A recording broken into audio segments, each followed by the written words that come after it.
Good Monday morning. You're listening to Gary and Matt here on 1620 The Zone. Matt McMaster, Peter Krenzer on the ones and twos. Gary Sharp on his vacation this week. He will be back Friday.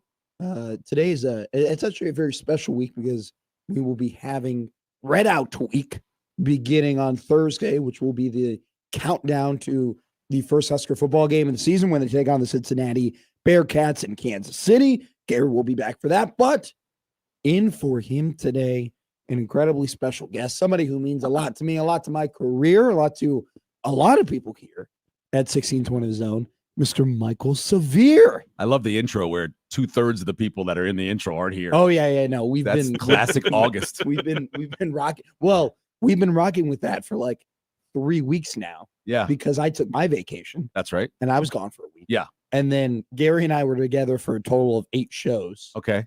And then now he's on vacation. And Jimmy birthed the baby. Jimmy didn't birth the See, that's. baby. I think if he was off, he must have birthed the baby. No. Did he actually birth the baby? Did he cut the umbilical cord? You know what? I can't confirm nor deny whether or not Jimmy gave birth to the baby. Did you see Jimmy gain weight over the course of 9 months? No. Okay, actually, then probably he didn't birth the baby. It was actually quite the opposite. Jimmy actually Jimmy has went been the other getting way? No. I was so stressed, I lost weight. Well, that might be the case. Or Jimmy actually has been like was working out and stuff like that, and like getting himself. Oh, good for Jimmy. Yeah. No, Was it because he had that rock in his thing? No, I don't think okay. it was because. I don't know. That definitely didn't help. That'll lost You you mean lose kidney some weight. stones, Michael? He hit a rock in his thing. That's That's the line. That's a very actually that's a bad way to medical. describe That's a that. medical term. Don't tell He had a urologist. rock in his thing. Don't tell any urologist that. They'll send you a mean email. Hey, I'm not afraid of urologists. I am. I'm not afraid of them at all. Matt has had a run-in with the urologist. I've I'm had not a afraid of them. run-in with at least- Podiatrist, scared of. Urologist, not. podiatrist. Yeah, I'm afraid of podiatrists a little bit. Yeah, because so I go on this 50-mile march every year, which Yes, is going to you happen next on the Saturday, and the people who save your life is and are podiatrists Okay. because they're there to take care of your feet. Feet care is the most important thing when you walk 50 miles, and they're there to make sure if you have a random Sure. thing on your foot, whether it's a blister or a hot spot, and they take care of it. And without them, ooh, you're screwed. I went to the Apple store yesterday. The Apple store. I did. What kind of apple did you buy? I had to get a no. Brayburn? I did not get a Granny Smith. Did you get a Granny Smith? or a Did you get a Fiji? Macintosh? Did you get a Fiji? Do you Did have do you have a favorite apple? Newton? Okay. No, I'm just playing.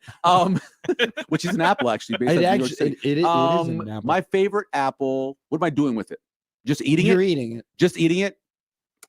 Probably the original Royal Galas that Okay. came from New Zealand, Okay. not the ones we make now. Sure. And then of course the Honey Crisp here in Nebraska Yes. are incredible, but they're so expensive. Granny Smiths in Michigan. I had a bunch of Granny Michigan specifically to that region. Best apple I've ever had. If you said I was making a apple pie, I would go Granny Smith. See, I don't have enough experience to really know the difference. You've never made an apple pie? I'm not a baker. Have you ever had pie? I've had a lot of pie. You've had forms. pie? Yes. Okay, good for you. I've had an American pie. I've had an Irish pie. I've had a London pie. Irish pie. That actually has meat in it. Well, it's called shepherd's pie. it's got or potatoes. mincemeat. Well, That's gross, by the way. Don't do that. Don't ever do that to you. Don't what? like some of my mincemeat pie and go, no, sir, I do not want that. What do you mean? Mincemeat is gross. It's meat. No, it's not really. It's this thing that is like, think about this. Say I'll a think. truck is driving in front of you Okay. and it has to be coming from South Omaha. Sure. And as it's coming from South Omaha, As it turns the corner Yeah. too quickly. Okay. And if you know something about South Omaha, you understand this. Turns too quickly. And because of that, the back of the truck, the container, falls off the truck and spills all over the road. And inside of it are the remnants of what they do in South Omaha, butchering meat. That's minced Stuff meat. on the ground, it then sits there for the rest of the day in July. Then you put it in a pie and it's mincemeat pie. And That's what it is. And then it's one of the best Oh my God. pies you can eat. It's so horrible. I don't give a damn. I It's love hot dogs. gross. I don't care about the I process. love hot dogs. I don't Look, care about the process. lips and a-holes are delicious when they're crushed and put Sure. together. No. I'm Nobody's just denying saying it's not as good. Mincemeat is not as good as a wonderful hot dog. You have a favorite kind of hot dog? Brand? Oh, Vienna beef. Okay, solid. Yeah, they're good. They're good. Yeah, Now, I was a ballpark kid growing up. yeah We most people are. always did the Yeah. ballparks. I was a Sabrett's kid growing up. We had though. We had Sabrett's. What's Sabrett's? It's a New York hot dog. Okay. Yeah, it's a good hot dog. Sometimes it's skinless. It's like Nathan's, where they sometimes skinless, sometimes not. Sabrett's is great, and it comes with this delicious onion mustard thing they make. Sabrett's makes an onion mustard topping. Yeah. They put on your hot dog, and then I probably the kosher ones. I like the kosher hot dogs a lot.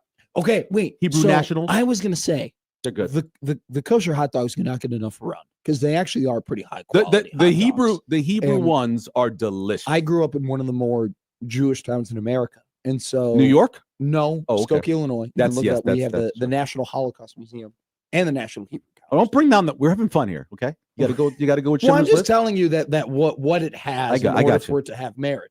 Every grocery I store believe we you. went to, Yeah, there was always a kosher option. So I grew up eating, a lot of kosher, whether it be kosher ice cream, or kosher yogurt, or kosher, like whatever, kosher hot dogs. you really don't have to have kosher. You're not killing anything for the kosher ice cream. No, there is kosher. It's just blessed. No, but there's certain ice cream because we grew up going to Dairy Star ice cream. Okay, and there was a lot of Jewish kids who would go there. Yeah, sure. And what makes it kosher besides it being blessed? You know what? I could not tell you. Okay, so I understand what makes it kosher beef. You got to kill the cow a certain way. Dairy Star ice cream sells more kosher ice cream than they do regular ice cream. I believe it. And so there were moments where I was, all right, I gotta see what this is. That sounds like one of those fake things. Where like, yeah, by the way, it's kosher. You're like, really? I'll buy that because it's kosher. You're like, well, hold on a second. What makes it kosher? Wait.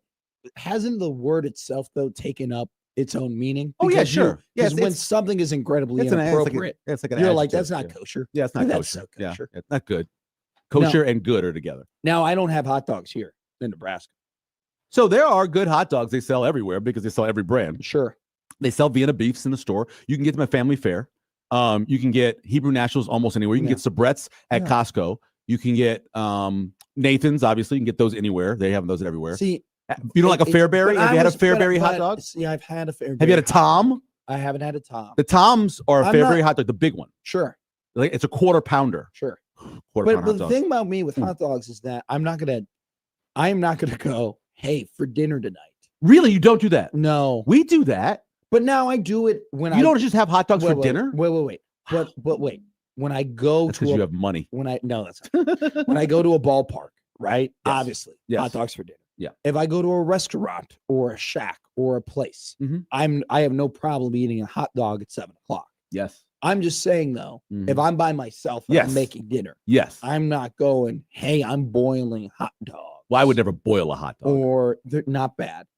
You're boiling a hot dog? Well, that's what Chicago dogs are. What are Chicago dogs are boiled hot dogs. That's why Chicago is the most overrated city. That's why it is. The people talk funny. It's way too much traffic. The food's not good. The traffic is dependent. The food is very good. The food is not good. That's bad. The food is so amateur compared to good cities like New York. You're having the wrong. I hate Chicago. Whoa. I truly hate Chicago. Come on. When we stopped going to Chicago. When we stopped going to Chicago for Big Ten Media Days, I was one of the happiest people in the world because I like Indy. I don't like Chicago. Look, I can admit, I do not like Chicago. So I went to DC. I went to DC. DC is a wonderful city, and I love DC. Amalgamation of things, and I love history, and I love the architecture, and I love all of the memorials and the museums. But whilst in DC, I thought to myself, you know what? I could visit here a lot, and do this stuff, but I don't know if I could live here. I could. Well, I'd live in Bowie. I just feel like I live in Maryland. I would just feel like it would wear off after I could only go to the Thomas Jefferson Memorial so many times. There's a lot of the stuff besides. You could go to the Smithsonian for literally a year and not go to everything. That is a good point. Yeah. But I think Chicago is kind of the opposite. I feel like DC is a much better vacation town than Chicago. But I would prefer to live in Chicago as opposed to DC. If I could never go to another town, if there's one town I would never go to again, it'd be Chicago. Literally, it's one of my Baltimore, Boston, Chicago. Boston, that's my bottom three. Oh, I thought you were going to say no. That's my bottom three. No, I would never. I would never go to Baltimore again. I thought you were naming your top. I've never gone to a place as mean as the people that are in Baltimore. and they have the You'll find that in Chicago. nerve to reference their city as being some sort of charm city. Charm my butt. They Sure. are the meanest, hatefulest, evil people. Sure. Then Boston, which is by far one of the most racist cities, and I grew up in the South. So, it's hard to say that. Then there's Chicago. Those three. Now, my bottom three cities. Is Chicago, I like how Baltimore is based on being mean and Boston's based on being racist. Is Chicago just based on it's very inconvenient, expensive? It's like I don't like deep dish pizza more than anything else. That's more than anything else. You gotta have that's pretty much it. I don't like deep dish pizza. And they think it's pizza, and it's actually casserole. Okay. So, first off, it is pizza. It's not. It's casserole. It's a pizza. Let's go to Italy and find it. Okay. No. It's an American style pizza. That's bad.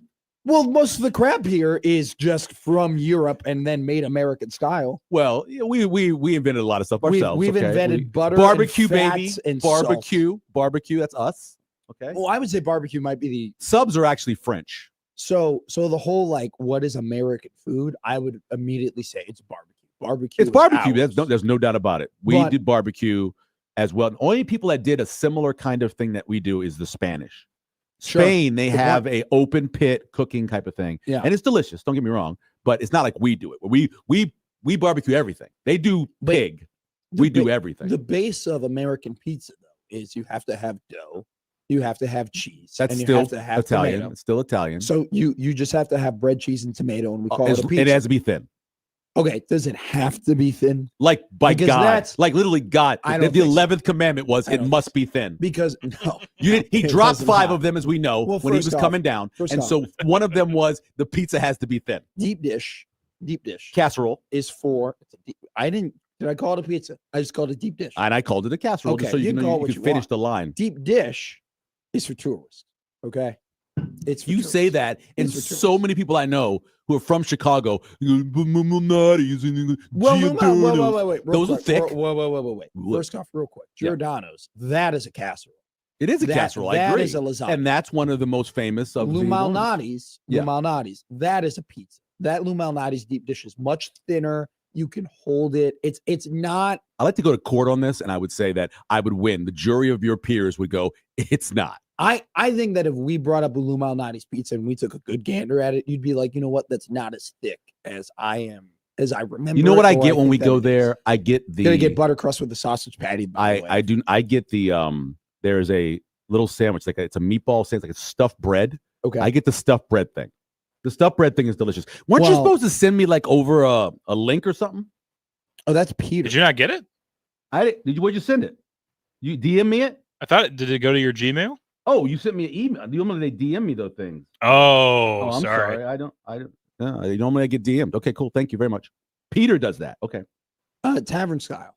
Have you ever had a Chicago tavern style pizza? I have had a lot of food because we went there a lot. Food. The first 6 years of Big Ten Media Days, including the year we were still in Big 12. I will admit, I will say that I had it. And also too, though, don't like that place. You're not in because where did you stay for Big Ten Media Days? Did you stay in Rosemont or did you stay in Chicago? Well, we stayed for Big Ten Media Days. Sure. For 3 of the years, we were right downtown. I was literally in the haunted hotel right across the street from the Marriott where they filmed the Fugitive. Okay. So that's where we had it. That's where we had the first 3. And then they took us out to McCormick Place, which it's 15 minutes outside. You still get on the McCormick Place was nice. It's just a city. It's not my kind of city. So here's the thing, though. When they say I'd rather go to LA, believe it or not. When they say the Big Ten headquarters in Chicago, it is not in Chicago. Okay, I would say I've never done the Rosemont thing. It is not in Chicago. I've done Big Ten Media Days. The best comparison I can tell you is if they said, let's say you were staying in Council Bluffs. Yeah. And Omaha proper, the metro area. And they were like, the Big Ten headquarters in Council Bluffs. But it actually I would love that actually. That would be so cool. To stay in the Ameristar. That'd be so sweet. Where's the headquarters? Oh, Ameristar. Ameristar. Yeah. Brett Bielema was in the morning buffet. Dude, I met my second wife. We were at the ESPN bet kiosk. Yes, and I just saw her. You were awesome. You were incredible.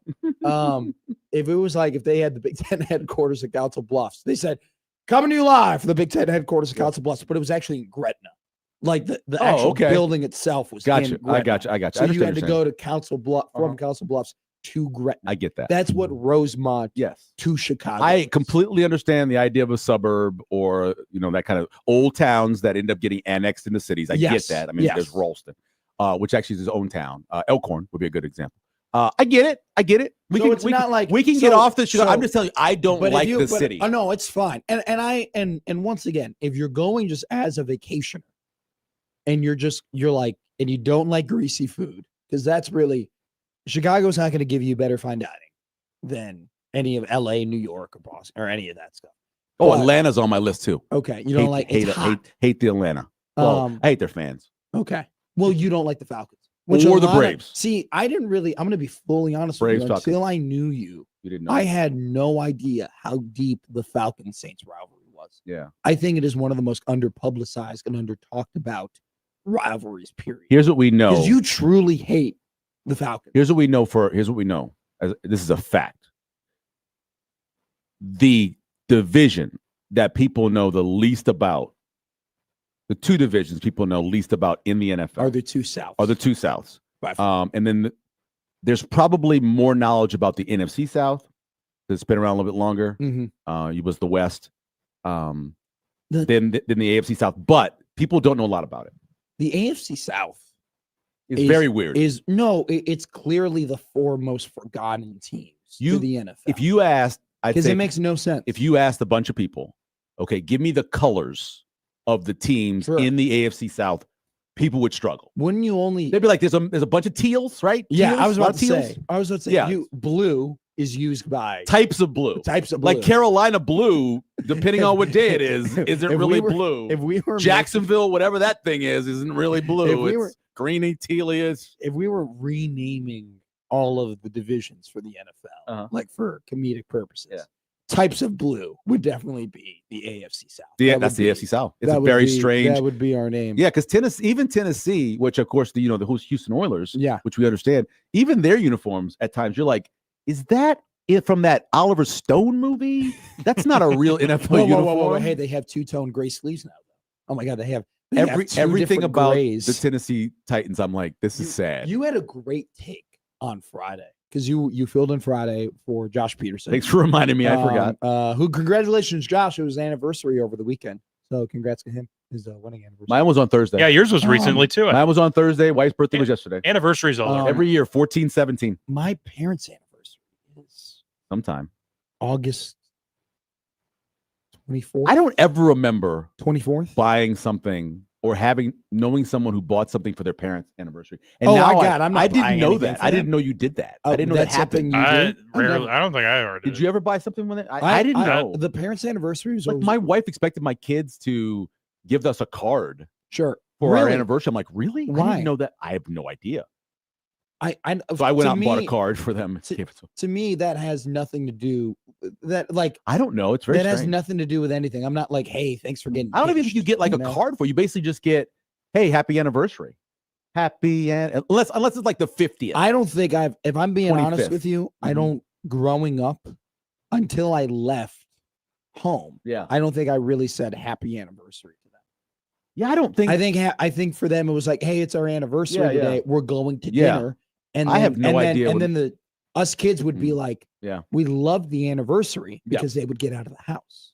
Oh, that's nice. Oh, they And go so someplace. they'd go someplace Right, I got it, on I their got it, own, yeah, have yeah, their I own got it, dinner. yeah. And we would, growing up, we either had awesome nannies, Mhm.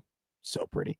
And we just watch movies. And Yeah, hang out. nannies. Yeah. Well, like, the girl. A babysitter. Yeah. The girl from next That's door. different. A nanny Sure. is from The Sound of Music. Sure.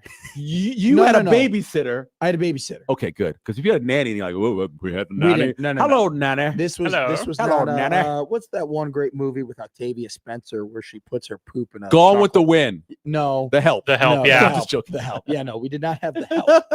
You didn't have Gone with the Wind? No, I Mammy. haven't seen Gone with the Wind. What? We were talking about The Color Purple before we went on the air. Have you seen The Color Purple? No. Oh my goodness. You I should haven't. watch The Color Purple. I should watch The Color Oprah Purple. is incredible in that movie. It's on my list. It's on Didn't they your make? list Didn't they too? make another Isn't- version of it? They Oprah's made in- a musical. Oh, We watched The Help in school.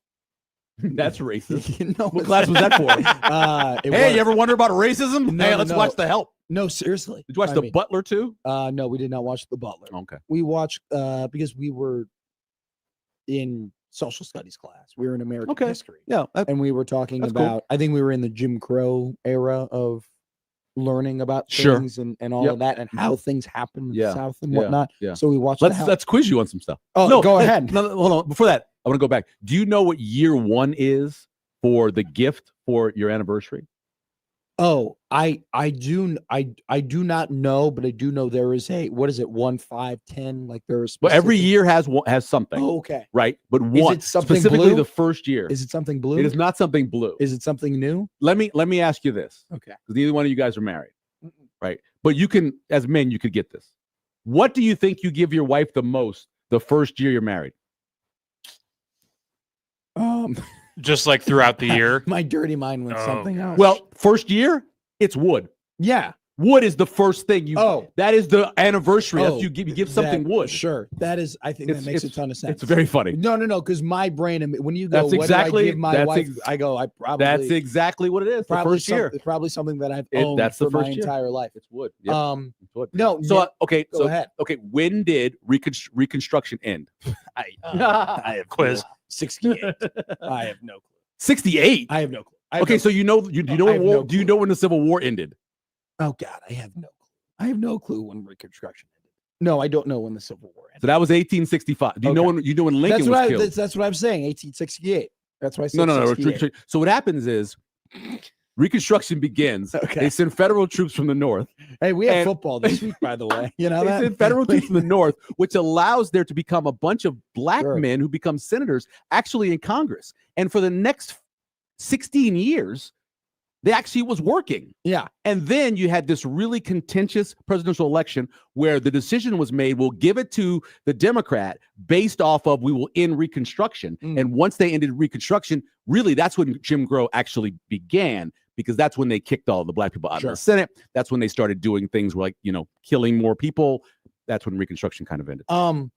I remember a lot about sports. I'm weird. I'm weird in the regard that I can read a page for a first time. Yes. And I will have that stat. Like I'll get a weird stat and I'll just kind of hold that stat Mhm. forever. Yeah. And like dating back like we can go years. Yeah, I think the people that have this You know? job, that's what it is. Yeah. I've taken, I'm a history minor. I got Really? a minor in history. Let's ask some more questions. No, Okay. this is the point. Okay. I don't remember any of this Really? stuff. See, history, that's one of the things. Because I don't know what it is about, because I go and by the way, history minor, I got A's in all the classes. I read the books. I listened to I don't really It was temporary it just- memory. exactly. It just doesn't stick Yeah. with me. Like I took a great class, history of presidents. Mhm. Okay. One of my favorite classes I took. Yeah, it's good. You go ahead, you learn a lot about American history, you learn a lot about the very few men who have built this country and did some bad things, did some And good tore things. it down. Yes, no, exactly. And like have messed up. I cannot remember half of their names or like what they Really? did or what happened or anything. You know I- when Franklin Pierce was president? No, but he was probably in that era. There was a good about 30-year era in American history where we went one term. Yeah. And Or one term, miss-term, come back. yes, Grover. or will not come back. Well, Grover, he got reelected again. Sure. Cleveland. Yeah. Did he get reelected? Yes, he did. He was Okay. president, then he wasn't president, then he was president. I thought Trump was the first guy to be. No. 47. Second Oh, now. okay. Well, anyway, like I know that there was that weird 30-year. There was a time in American history Yeah, we were struggling. where nothing was really going on. Like we were. I'm being well, honest- if based I'm off being of what you honest, say, you know what I'm yes, saying, there though? was nothing Like- going Not on. much. Like for 30 years, it was Yeah. kind of like Yeah. we were treading water a little bit. Yeah. Like I hope you're not counting the Civil War. No, part. no, Okay, not good, that good, part. okay. But I'm just saying, The like, Spanish-American where- War, yeah, You know, that stuff? it was just kind of like, War of we're- 1812, that stuff yeah. with nothing going on. No, like Yeah. we weren't Well, really then- doing a whole yeah. lot. Well, you then, know? once you get past, when you get like in the 'Cause I have to 1850s. see now I have to look up when the president. So once you get past the Civil War, I get what you're saying. So you're talking about like 1890 to when that horrible Woodrow Wilson was president. Yes. Okay. Yes. Around Yeah. around Yeah, that. but you did have Theodore Roosevelt, who's one of our great I'm presidents. not. Look, it's almost impossible to have a country like this country and for there literally to be nothing Nothing going on, for 30 years. Okay, that we had a couple revolutions. Yeah. That it is a hyperbole. Okay, A hyperbole. a hyperbole, if you will. My son is So- taking a couple of four AP courses this year, 3, and one of them is AP Calculus, and the other one is AP History. I can help the hell out of him in AP History. So I would say In AP Calculus, like- I can't even walk over the book. so after Rutherford B. Hayes. Yes, when we okay. get into- Okay, so that is the one. Yeah. That is the controversial election that ended up moving on from like Reconstruction. when we do Harrison and Cleveland a second time, and then Yep. McKinley, like Yep. we get a And little, McKinley was killed. like we get into the Bang, bang. weird Mhm. like era where you did have like guys die, guys Yeah. get assassinated. Yeah. You know, it was just You and it was just McKinley got cool. shot. Theodore Roosevelt was off hunting, and he started coming back, and they told him, "Don't worry, McKinley will be okay." And then we went back to go hunting again. The president had been shot. Okay, the president had been shot, and he's like, Well, "Oh, you're okay then? there I'm were- gonna go back hunting again." Oh, you're there were okay? multiple. And by the way, he had to turn around and come back. there were multiple times where Roosevelt would just leave. Yeah, he go hunting. Like he'd go, Yeah. he'd be gone for Yep. 2 months, Mhm. and we like the leader of the free world Mhm. would be Just be hunting. he'd just be out and about. Be kind of like golfing.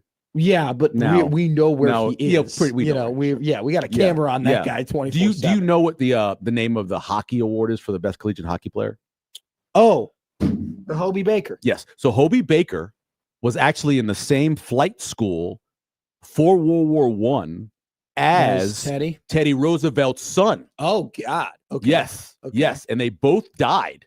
Jeez. Yeah, during training. I Hobie always actually, get- they I think maybe always- killed himself. I always get sad when I think about the Hobie Baker because I Have you read the book at all? no. Back to books Well, again. this is a different reason. I don't know. I think there are awards you assign with certain people, Uh-huh. like the Heisman Trophy. Yeah, John Heisman. For me, well, I always think of Cam Newton. I'm just like, Oh, because that's when you were I'm coming just, up. Yeah, I just think of Cam. 2011. Yeah. When I think of the Hobie Baker Award, I think of Johnny Gaudreau. And Johnny Gaudreau Mhm. tragically passed away around this time last year. Actually. Oh, really? Okay. Him and his brother, Matthew Gaudreau, because you're not a massive hockey guy. No, but I do know the story of Hobie Baker. Boston legends, those Mhm. guys. They were at their Oh, I remember this. I remember this story. Yeah. sister's wedding. Yeah. And they were Good. biking on the highway Yeah. and they just got That's ran crazy. into, and Johnny Gaudreau, one Yeah. of like the purest, Yeah. best forwards. Maybe in like, if we're just, because he wasn't great defensively, but like we're just talking pure stick handling, Mhm. shooting, Yeah. and his collegiate career is a legendary. Really? Oh And he my won the God. Hobie Baker. He is Mhm. a legendary college hockey player. So when I think of Hobie Baker, I get sad because Yeah. I'm like, Well, Hobie Baker's story is tragic as well because he was at the time a homosexual during the times where you could not really be homosexual. sure.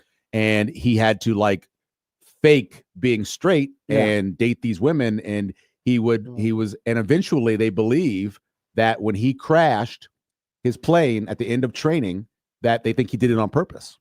Really? Yeah, because his parents didn't accept everything about his Fair. lifestyle and all kind of stuff. Yeah, so it's a very tragic story. I had to. My brother has no idea about sports. Your brother? My brother. Okay. What's your brother's name? Christopher. Oh, my middle name. Yeah, Christopher does not. He doesn't give a damn. Mhm. Okay, but him and I talk every Saturday, Is and he named after the character from Winnie the Pooh? Chris. Topher. Yeah, Robin. Right. With a K, I think, though. Yeah. No, I don't know why Chris is named Chris. Okay. We have nobody in our family before him named Chris. Just a Christopher popped up. I think it was just. I'm just saying nobody in our family was named Matthew. We just A lot actually- of Matthews, though. Very actually- popular name. Oh God, A lot of Matthews. Yeah. Every group of friends that I have has another Matthew. What I was going to say though, Okay. is Chris has no clue about sports, and he literally asked me yesterday. He goes, "Do the Bears still have Justin Fields?" And I was like, "No, different quarterback, Mhm. Caleb Williams. Yeah, yeah. You know, whatever." He's just like one black guy, another Yeah, black guy. yeah. Well, he goes, "What's different about him?" And I go, "Well, he paints his nails. Like that's like he's kind of like he's unique. You know, he's Right, yeah, different. He's yeah, emotional, whatever." And he was like, "Are there, a lot of like is that like gay football players?" Like he was like, "I imagine that's got to be one of the worst sports for it to Yeah, happen." Right. And I had to educate him on Michael Sam Yes. and Michael Sam, that 7th round pick. whole- Yeah, Yeah. for the fact that people forget Michael Sam SEC Player of the Year, Defensive Player of the Year, Player of the Year, led them in sacks. Yeah, and then that whole thing. It's just one of those. It was just funny because I literally had a whole conversation with that about something. Yeah, about, like just the whole. My mom wanted Carl me to. Nassib now, Yeah, like no longer playing, right? But he was very well accepted. Yeah. Well, if it's true that 1 in 8 men are at least homosexual, could be bisexual, that are at least homosexual, then just do the math of the amount of people that are in the NFL. Oh, sure. Then well, then you know. I will say real quick, my mom wanted me to stop biting my nails as a kid, and so she painted my nails with this acrylic thing. Okay. That she put on my nails that was incredibly nasty tasting and it made your nail really hard, so I couldn't chew my nails. That's how she trained me to stop chewing my nails. Have you ever got a pedicure? Oh, hell yes. Yeah. Is there anything better in the world? Okay. God. Is it really that? Because I went to a hot stone place where they do this, and not only do they put the hot stone, they then do something called a paraffin wax, where they put this paraffin wax over your feet and then put these little baggies on your feet, and you just sit there as they're now doing your fingernails. And then when they're done, they take the baggie off and they peel this paraffin wax off of your feet. And then they massage. It's incredible. Yeah. It is incredible. There is a great run right now of men your age who are getting pedicures. I got my first one when I was 30. No, I think you've always been on the cutting room floor. I'm a metrosexual, they call it, I think. What is that? I believe they call it, right? Well, you like, look, man, I like to dress occasionally. Oh I my like God. to buy shoes. I love a suit. You know, my favorite day is when I get my hair cut. I don't get my hair cut that often. Yeah, because you have a horrible head of hair. That it is so bad. That is. I'm getting one tomorrow. That is you get a haircut tomorrow? Yep. Great day tomorrow. Very excited. Great day for Peter. Very excited. First off, horrible head of hair. Beautiful head of hair. No, you do not. It is long. It is luscious. It is not either of those two things. When it's taken care of, it's called messy. It's curly. Well, that's not my hair. That's Matt McMaster. Like that's. I would blame your hair. I think it's hard for you to deal with your hair because it's like a weed. I have a terrible colic. I got a colic like right down the middle of my head, like where it just split. I think everybody probably does that. You know where colic comes from? No, I don't. When you're bouncing around in your mom's belly. Okay. And the follicles are developing. Sure. It will cause, that's how it causes a colic. Oh, yeah. I did not know that. I have one that it's brutal. Like it is hard. It is very like it talks to you in the morning. You're like, damn it. No, can I be honest with you? Now that you tell me, never combed your hair in the morning. I think my mom's, that when she was carrying me, it was probably a bouncy house. Okay, because it is big. It's a giant colic. And literally, it goes like this. Like I can't throw my hair to one side. How or you the can other. Train one though. If you comb it enough, you can't train it. I'm offended. You got to start young though. I'm offended that you think I have a horrible head of hair. I have a great head of hair. I have never ever thought to myself, God, McMaster's hair looks good today. Screw you. Ever thought That's that? Not true at all. Ever. Matter of fact, I've thought the opposite. Man, where are you coming from? Like the bed? First off, yes. I mean, here's the thing too. I now have longer hair. I know now that I cannot wash my hair every day. Because you can. They tell you not to wash your hair every damn day. Just don't use soap. Use real shampoo with conditioner in it. You can wash it every day. No, well, the idea is you don't want to dry your hair out, but don't wash it with some cheap shampoo or soap. There were just days where I just put the hat on, and then you and I see each other. Oh, I know your generation. We go to lunch. Just put the hat on. But I can't eat. What was that movie with the Clueless? Guy just puts a pair of jeans on, turns the hat on backwards, and then they're dressed. I can't eat at a restaurant with a hat on. It's just one of what I was. I understand. I was raised that way as well. So I take off my hat, and then you see. And then I go, my God, what happened to your head? You see what the bird nest has been in for the last. We spend a lot of time trying to talk to our kids. We have 2 teenage boys about combing their hair, and looking decent when you leave the house. And so I see you, and you're only a few years older than my son, and so I'm like, dude, comb your hair. I am clean though, in the fact that I've never been smelly. You would. Have you ever heard of something called gel? My hair styling gel. I tell you though, my problem is that if I put hair gel on my hair when I go to bed and I wake up the next day, it's very dirty, right? Let me tell you about this thing called a shower. Okay, but then if I put water in my hair without putting in shampoo, then it gets thick again and dirty. No, I'm saying again. At night before you go to bed, you take a shower. I cannot wear gel every day. There's not a world where I can put gel in my hair every day. Because if you ever got a real job, would you? If I was on TV consistently, yes. Then you would do it? Okay. Well, yeah, because that is. If I was a news director, I'd be like, dude, your hair. Well, it's like I'm never going to wear makeup, Why not? But if makeup is awesome. not on a regular Oh, well, TV. Tuesday. Yeah, But I if I'm was on- a Clinique kid. Yeah, but if I'm Double Matt Tawney. no, My wife used to get the bonus because when you get the Clinique, then you get the Clinique days, and she'd get the bonus stuff. She's very happy about that. I put on makeup for the first time when I was in the school plays, and they would they would do all of that. The Yeah. first time it happened. You go to all boys school? Not for grade school. For grade school, we were For high co-ed. school? For high school, I was all boys. Yeah, I was all boys school too. That was tough though because Did you guys bring girls in for the plays? Yes. Yeah, we did. Yeah, so we had a sister school. We'd bring girls in For cheerleading. for cheerleading. Yeah, we did too. And for the football games. Mm-hmm. And I'll tell you this right now. It was so funny. Like at orientation, Mhm. we like not even orientation. Like when they're trying to get 8th graders to go to Notre Dame College Prep, Yes. the principal of the school, Daniel Tully, will get into the middle of the gym, and there would be maybe 600 kids, 600 kids and parents. They all be sitting there, Yep. and he has to get on a microphone and goes, "Boys, the girls will come to you. Like, don't worry about it. Like, they come to our football games, they come to our basketball games. Yep. They're coming. Like, Right. don't worry about Right. it." Yeah. He wasn't wrong. Yeah. They came. Yeah. Just not during the day. Not during the day. You know, Yeah. It makes it from- better for you. Don't you need to take a break? No, we're gonna take I a don't. break. I don't do. I don't do this morning show a lot, but it's like 46. We're gonna take a break. It's We're gonna Actually, take- we're gonna go 4 straight hours. No It's break. like, hey, I don't. No. Look, I can talk for 4 straight hours. I've done it before. It was a longer segment. I was just, I understand how I haven't seen I in a get it. while. I get it. I I'm just have this going back and flashback forth. of a little short dude just looking at me like going, hey, Kevin Kugler. no. I was like, Kugler's Little tall. short Shane, he's taller I was taller like- than me. I was about to say Kugler He is was like taller 6'1". than you. Yeah, I was about he's to say like I 6'1". haven't No, met no, I Kevin, don't. but I know It's that definitely Kevin is Shane, tall. not. No, I was like, what are you talking about? No. Hey, we got a good show for you today. Evan Bland will be joining us at 8:30, like he does every single Monday. And then next Monday we will have Brett Cianci on.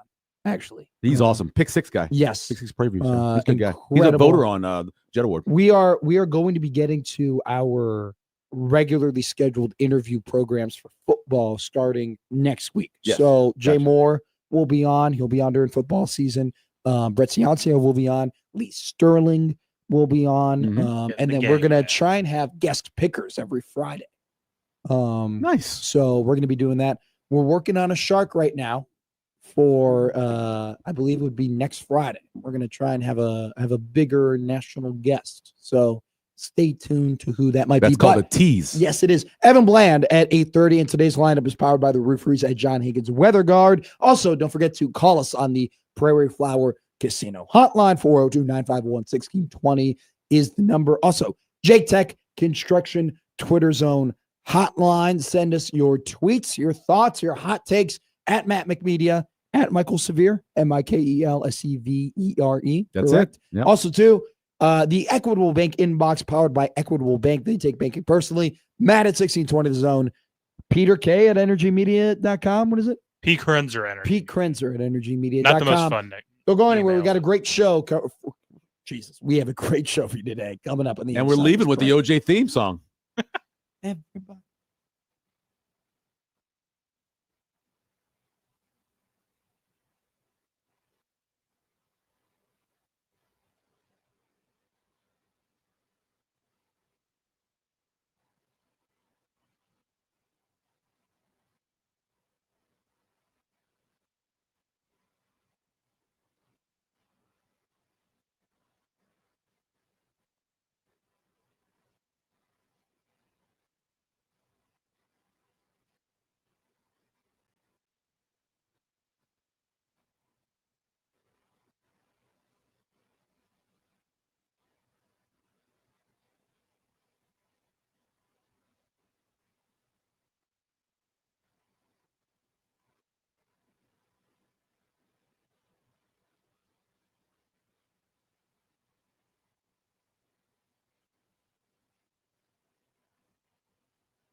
Fun first hour of the show. Gary and Matt here. Matt McMaster, joined by Peter Krenzer and Michael Severe.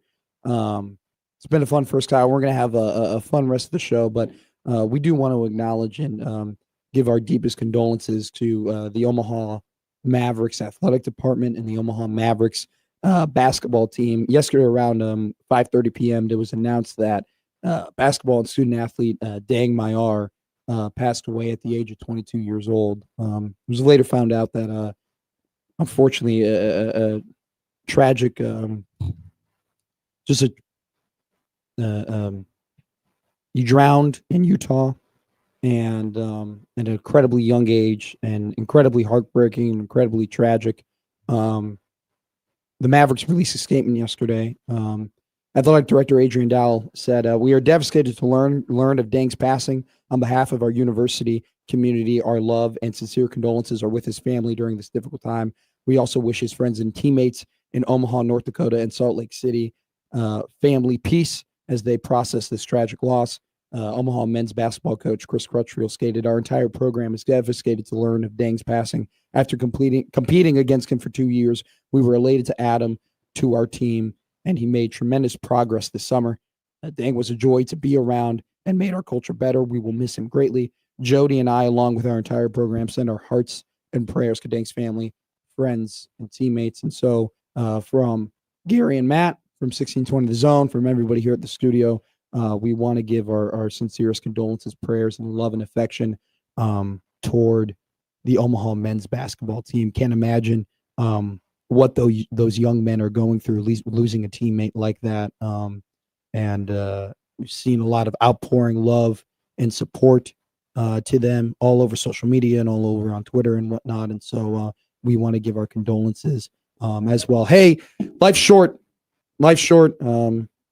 Nothing is guaranteed. And unfortunately, there are just incredibly tragic events like this that happen that remind us of that. And so we give all our love, prayer, thought, and support. And we're going to have a fun show today, but just out of respect for this event, we're going to go back to a break, and then we will join at the top of the hour, and we'll talk some college football. You listen to Gary and Matt here on 1620 The Zone.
think this is the first time we went a whole hour doing the show without telling you how many days away we are from the college football season. Really? You're not supposed to And do countdowns until you're about 20 days away. we started doing a countdown, I'm pretty sure, at like 90. Oh, really? Like, Okay. oh, yeah. Okay. Like it was, I vividly remember Gary going, we're 78 days away at one point.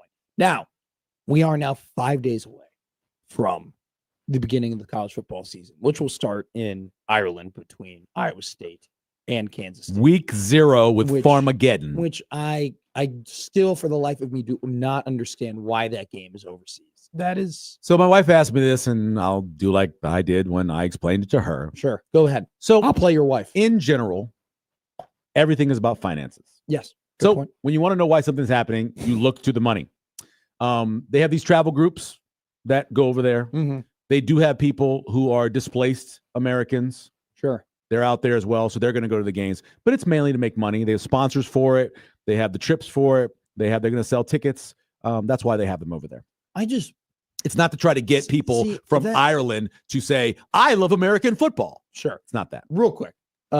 Because it's almost the start of college football season, that means that it's almost the start of tailgating season. And we want you to have the opportunity to get your tailgating season off to the right foot. And you have the opportunity to do that. You can go to 1620thezone.com, enter your email, and you'll sign up for the Blur tailgate giveaway. Correct. You win 2 tickets to the ultimate Blur tailgate, and you can join them for a pregame party inside Kauffman Stadium, not too far away from where they're going to be playing, where the Huskers are going to be playing the Cincinnati Bearcats, Arrowhead Stadium. So August 28th, 2025, kick off your season in style with the Blur Ultimate Tailgate, 1620thezone.com, enter email and agree to the terms and conditions.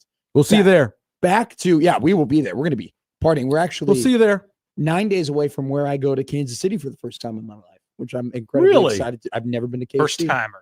First Okay. timer. 2.5 hours away. Connor Happer has a list for me of things to do, things to see.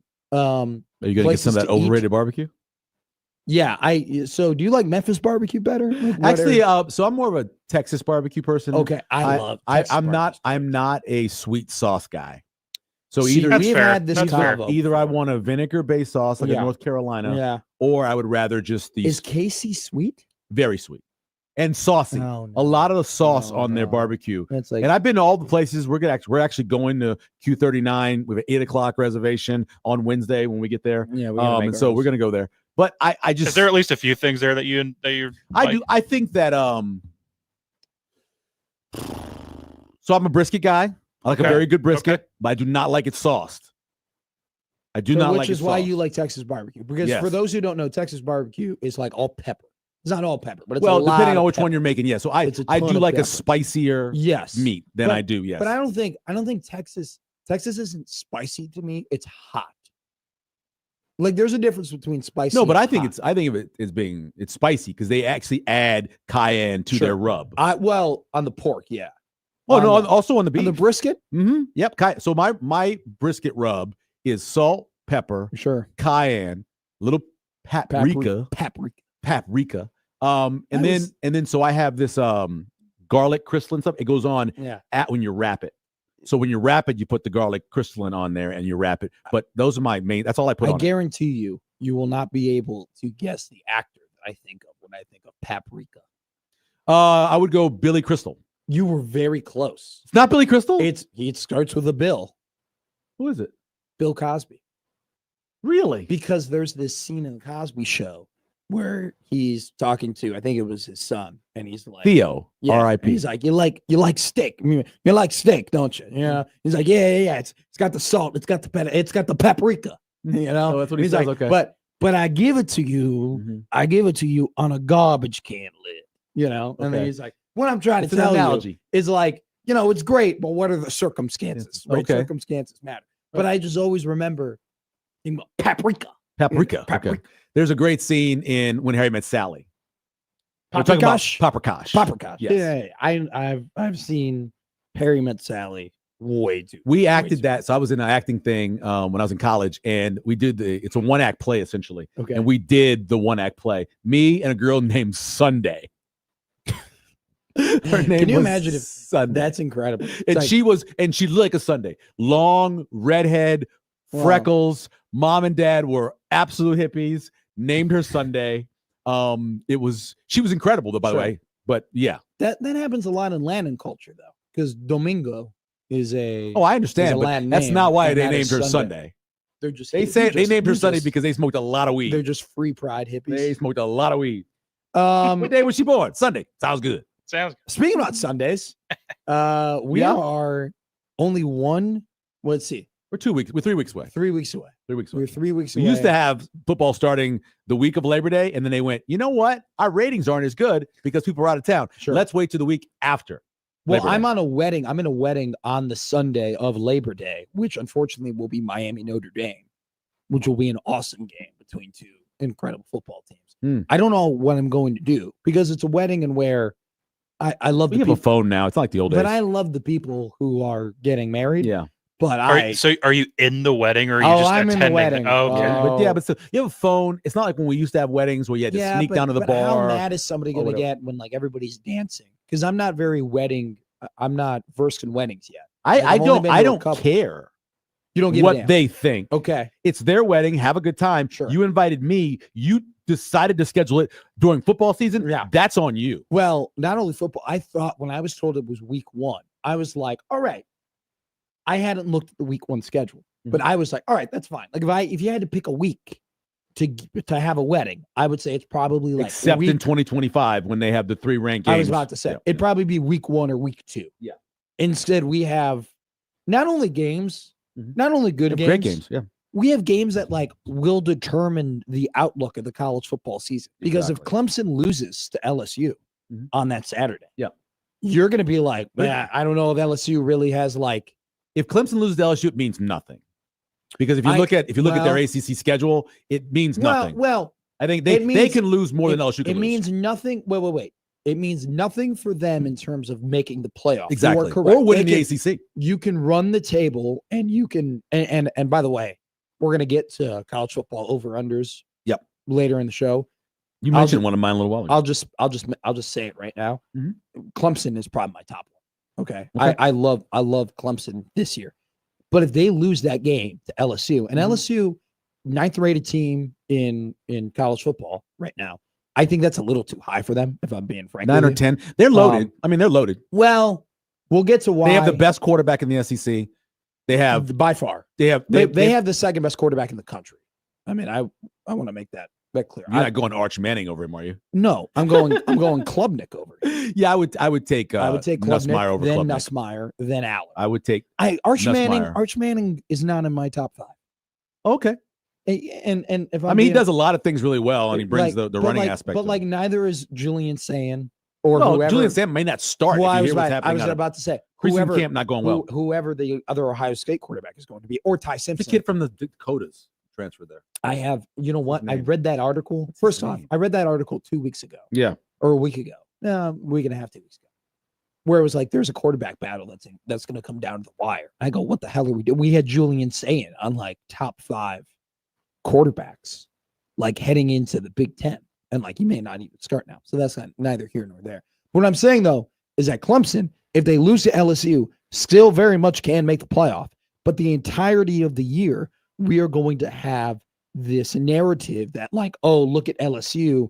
They're the 5th best team or 4th best team or whatever you want to put them in the SEC, Mhm. and they beat Clemson. Like, that's going to look terrible for the ACC, especially if they don't pick up. I don't know what the ACC versus SEC schedule is this year, but Well, like, we know the rivalry games will play. The Clemson Sure. and South Carolina. yeah. So Georgia Tech. it's one of those things where like that will damage the brand, and damage the outlook of how we look at the ACC. There They is- end up there- getting their ass kicked. It happened last year with the Georgia. Well, the problem is that the brand of the ACC is it's the 4th best of the Power 4. There's nothing Yeah. they can change about that. But if Clemson goes ahead and beats LSU and Mhm. looks like the team I think they are, and a lot of people think they are, you're not really going to be like you're just going to be like, okay, like they clearly can compete. They clearly can beat the top teams of the country. Yeah. It doesn't matter. But I don't like think conferences aside. their winning doesn't change the feeling of the ACC though.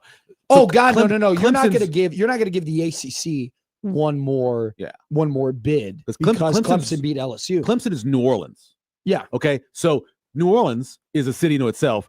The state of Louisiana is everything else. Clemson is a team to itself. The ACC is everything else. I agree with that. But Although I kind when of like we- Louisville. But if they end up going 10-2 and they win the ACC, right? Hypothetically, Mhm. you're going to look back to that week 1 loss to LSU Sure. and be like, hey, when they did play one of the top teams in the SEC, Yeah, it depends on how they it goes. lost. Yeah. So, I mean, if it goes like, you've had games before, obviously, where LSU's lost this game almost every year they played it now, well, especially under Kelly. And a lot of them have come down to the end, like Florida State. I mean, that also too, last Miami. year, though, they were 9-3 to end the regular season. But, well, actually, let's correct that. They were 10-4 at the end of it all after winning the ACC championship game and losing. 3 of their 4 losses were to the SEC. Yep. And lost South Carolina. They got their ass beat by Georgia early in the year. That Texas game wasn't the best, right? I mean, they just got beat straight up. Yeah. But they're returning so much. Anyway, do you watch any are you a preseason NFL guy? I watch pretty much at least a half of every game. Okay. The only one I didn't see this weekend because it wasn't on TV yet, I think it comes on tomorrow, is the Tampa game.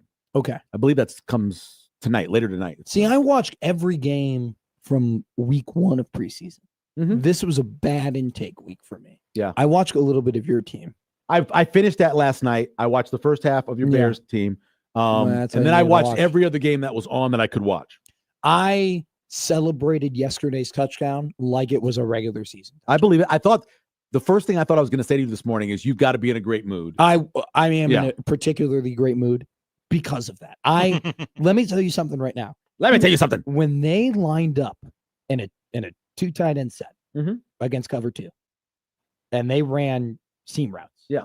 I was like, holy crap. Well, they have the personnel. I was like, this is like, I can't believe we've actually looked at a coverage, had the right formation for that coverage, and decided to do something that perfectly defeats this thing. Yeah. They got a holding call.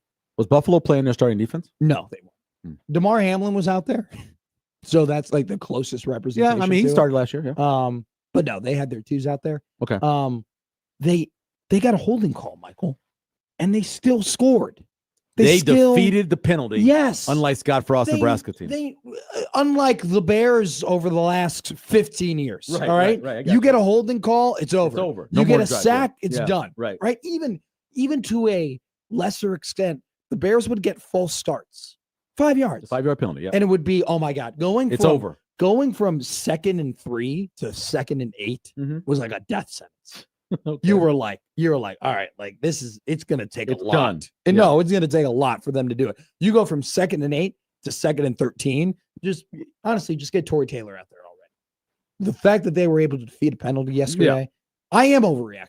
I am incredibly excited. There's nothing wrong with that. Be excited. Also too, everybody, It's been a while. all off season long, everybody has just crapped over Caleb Williams, has crapped on the camp, has been like, That's oh, true. they're struggling. Like, Well, if your you were- head coach has said these things. Oh said yes. These things. Oh yeah. It's your head And they've- coach saying and these look, things. they've had a hard camp for a reason, Yeah, sure, I agree. right? And they've been able to do that. Okay, we're gonna quickly do some over-unders here for the NFL because we are getting to the point where you should start making your futures. Mr. Michael Sevier, Yes, sir. what is your number one Saints under NFL 5.5. Okay, give me Just immediately. Saints under 5.5. If you can get 5 or 4.5 on an alternate line when that comes out, if it's not out already, take it. If you can get under 4, take it. Because you can get some good plus money. I'm guaranteeing under 4. see. Get that. Take it and run as fast as you can to your local casino. Don't stop at the door. Don't show them your ID. Run right past all of that, straight to the counter, throw the money at the man behind the counter, and go under on the Saints. And you will win money. Okay, so let's dive deep into this for a second. You can dive as deep as you want. Stop where you get to the point where they don't have a quarterback, an offensive line, or so a defense. I was going to say, is this just based off of they have failed to properly draft offensive linemen over the last couple of No, I don't think it's injuries because Sure. every time they get to, even last year, the first 2 games of the season, which were obviously an offensive anomaly, it really changed as soon as Lucas Patrick got hurt at guard and they had to move. As soon as it happened, in the middle of that game, remember the next 2 weeks, they lost the games by like a total of 11 points. Yeah. It wasn't like they were getting beat, but they could not block interiorly because of the fact that they lost the guard. They only had 5 linemen. That's all they had going into the season because Ramczyk had to retire. They had 5. This year, it's the same thing. And they've already had 2 major injuries at offensive line. And they had to take a guy off the street who's probably going to start. So the crazy thing, though, about Lucas Patrick is that he was a backup center for Green Bay. I know. And when they moved him to guard, he became better. He goes to Chicago. He plays backup. He plays center. He starts at center. And he's terrible. Yeah. Awful. Yeah, awful. And then goes to New Orleans. Shocked, by the way. New Orleans even gave him a shot because that's how terrible he was in Chicago. Through 4 games, to your point, through 4 games, Lucas Patrick was the number one rated offensive PFF. lineman on PFF. He was the top. He was playing great. Dude. Yep. So injuries is a good point. And then McCoy got hurt. And then Olave got hurt. And then everybody got hurt. And it was just like, well, that's going to happen. Shaheed Got injured. Before he got hurt, though, was good, then not good, then was okay, then he was just out. Well, part of it was I don't blame him as much as I blame Carr turning down throws.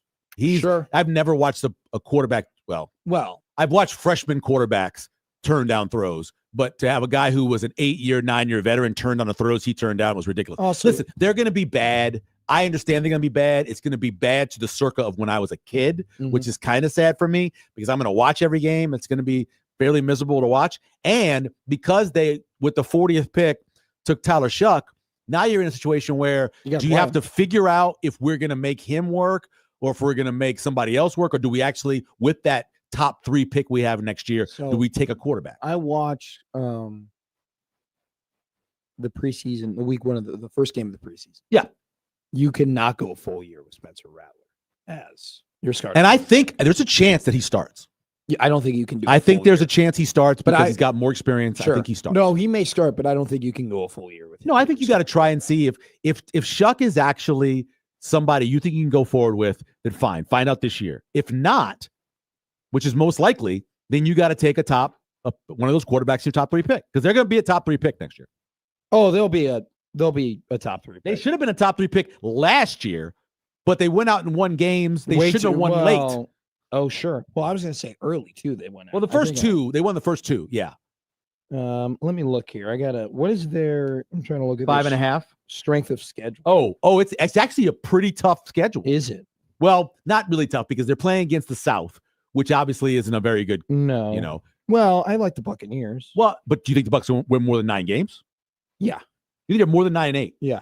See, I think Atlanta and Tampa are both 9-8, 8-9 teams. Because I think Baker Mayfield. I think they're both 8-9, 9-8 teams. I am worried about them losing Liam Cohen. Third offensive coordinator. So, actually, this is interesting. So Warren Sharp does NFL strength of schedule. Yeah, he does it different than everybody else. But he does it based on Vegas total wins. That's what he does. I like that. I think it's way better. I like that. The Saints have the 3rd easiest schedule. So I think that's probably why the number is higher at 5.5, or sorry, lower. Or no. Higher. Yep. Higher at 5.5. Yep.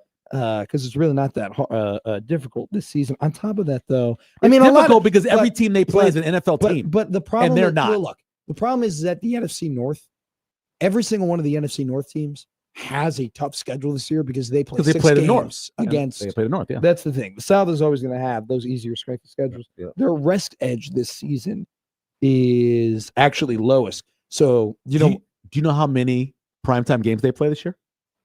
1. 0. That's impossible. They play 0 primetime games. What do you mean they play 0? They play 0.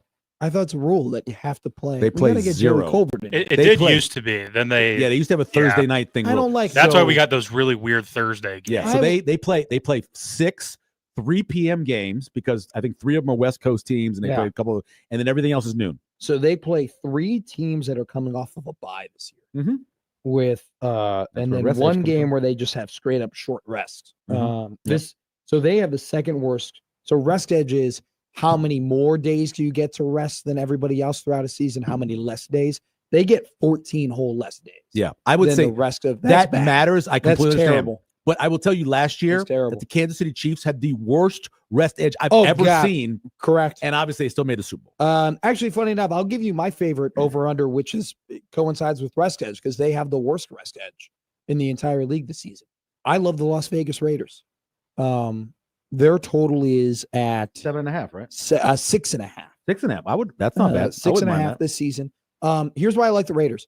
They were the worst running team Yes, they were. and not just from a Yeah, it's minus 145 for 8.5 for 6.5. Not You got to move that to 7. not just like the worst run team from a yards per carry or anything like that. Right. You look in efficiency numbers, they were 32nd in expected points added, expected points EPA. added Yeah. in per rush, 32nd in success rate, and 32nd of rate in runs that go for a first down. They were or brutal. touchdown. Yeah. They were awful. Mhm. I did the fantasy football punishment where I had to go to a bowling alley Oh yeah. Eat a hot dog. and eat a hot dog and What'd you drink a bowl? beer.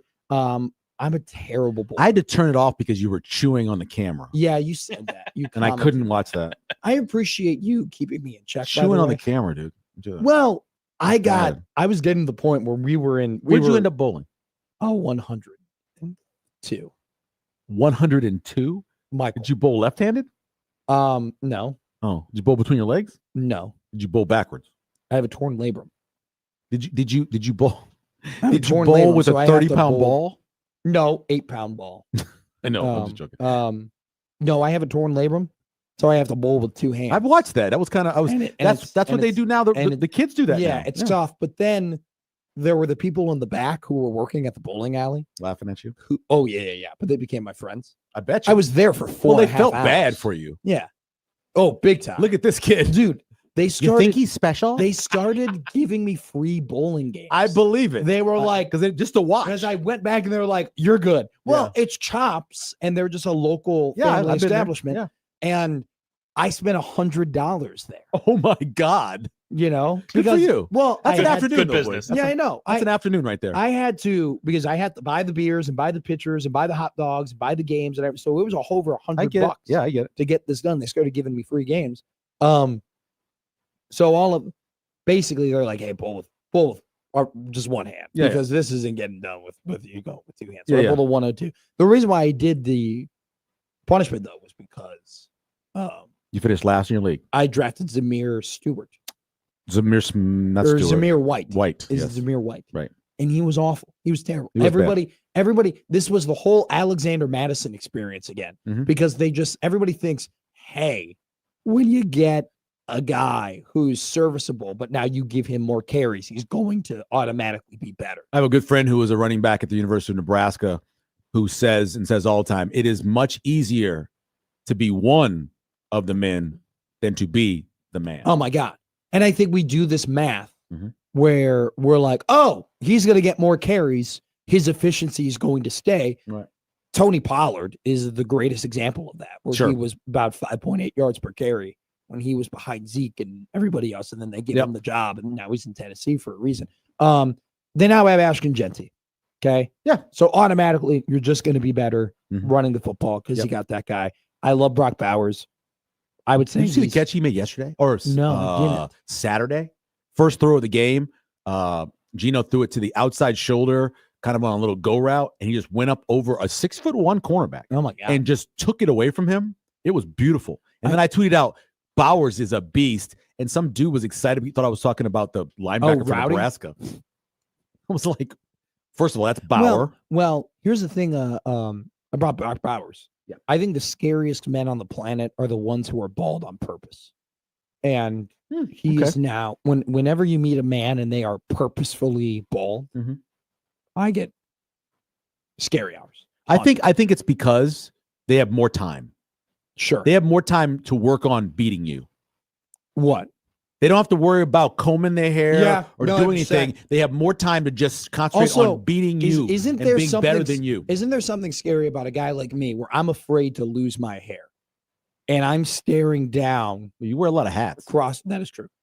I'm staring down across the sideline from a guy who looked that fear in the face and said, And I cut it off. welcome it. Maybe. I want it. I just think he has more time He's- to concentrate on beating the hell out of you. 22 years old. He's fully bald. He's also like the second best tight end in the league. Do you know? Maybe Did you even see what the best. AP did?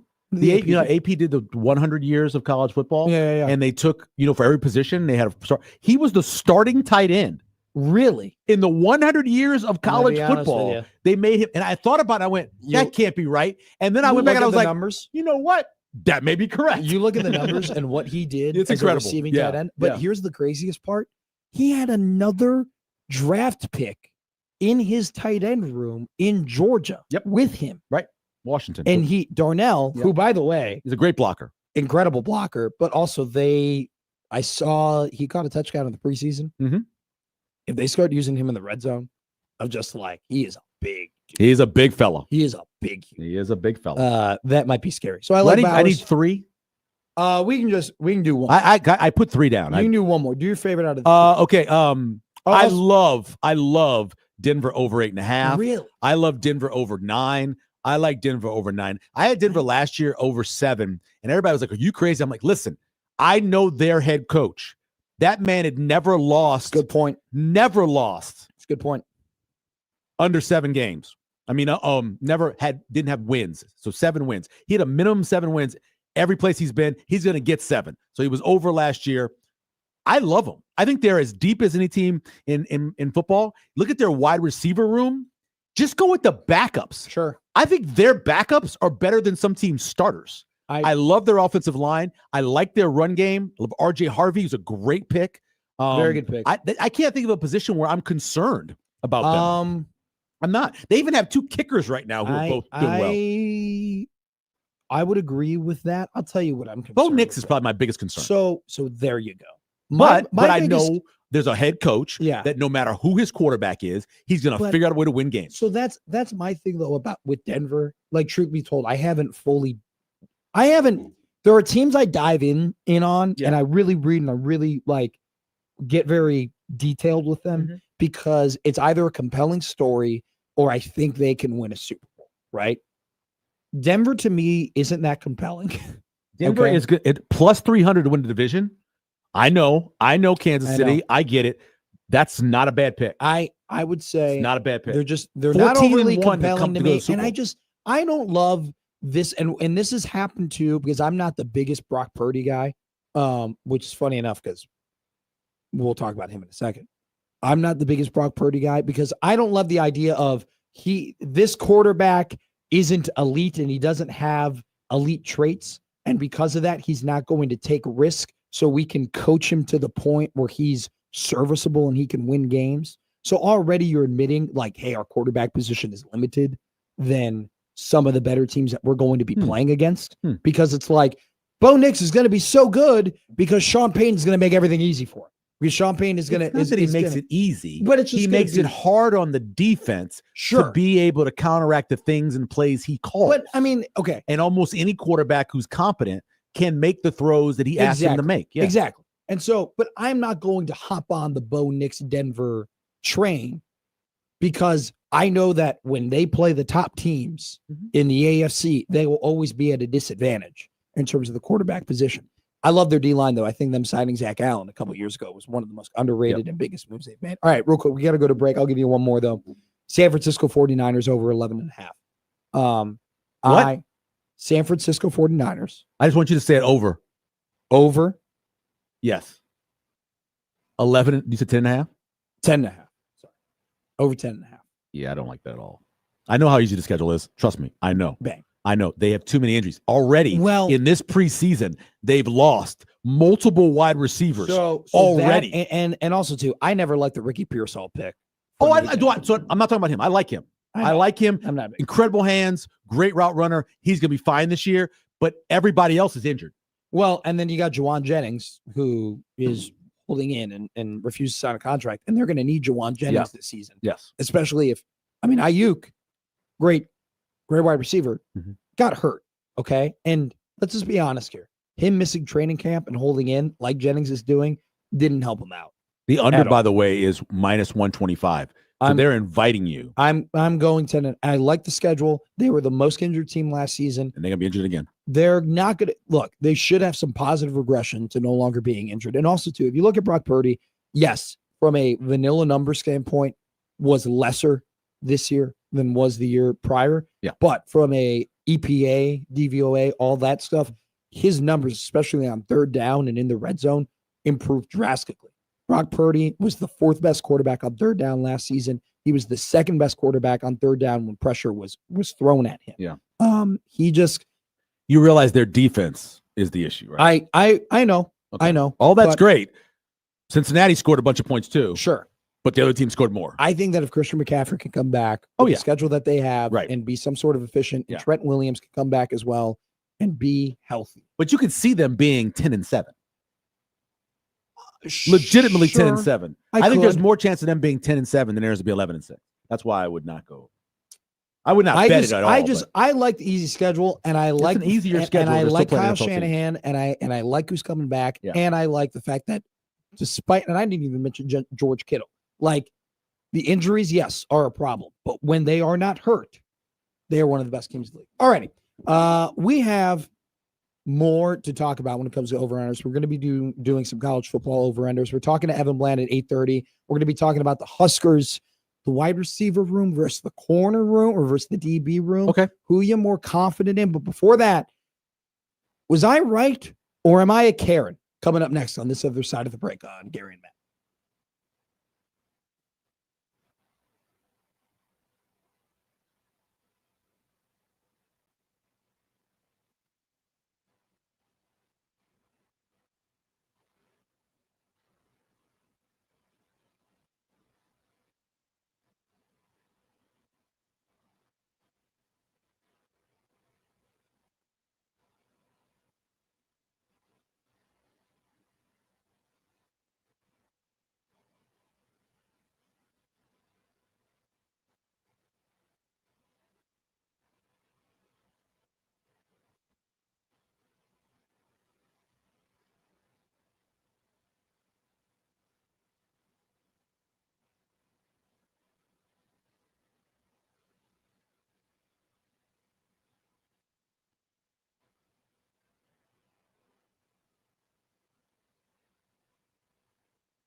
All right, go ahead, Pete. Sing it.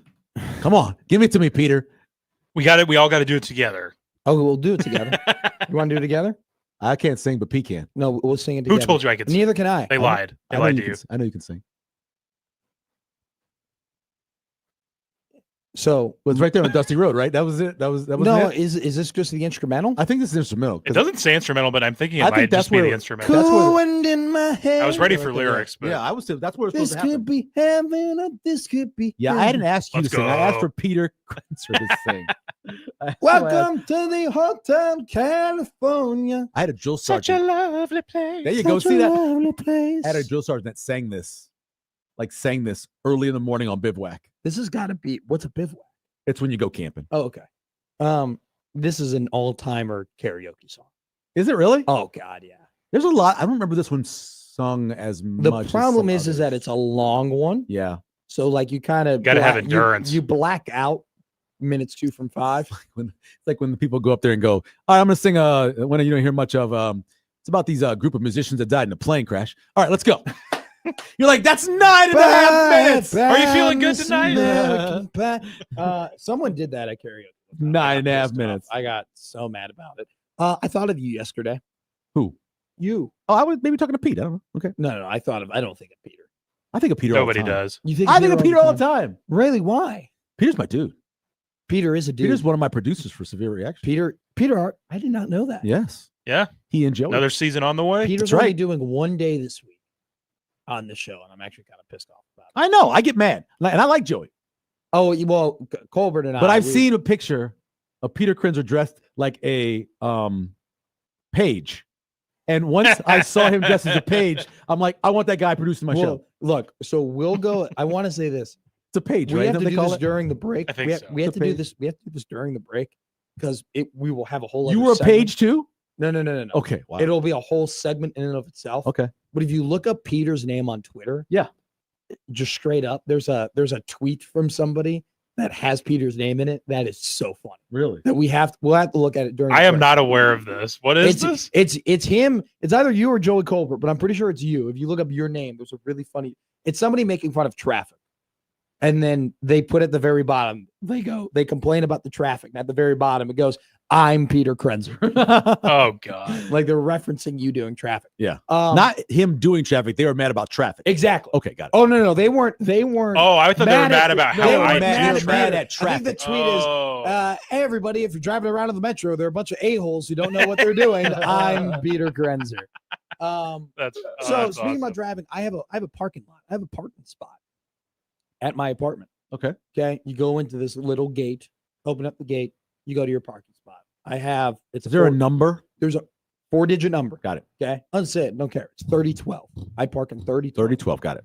I pull up to my parking spot yesterday, and there was somebody else in my parking spot. Did you know them? No. Okay.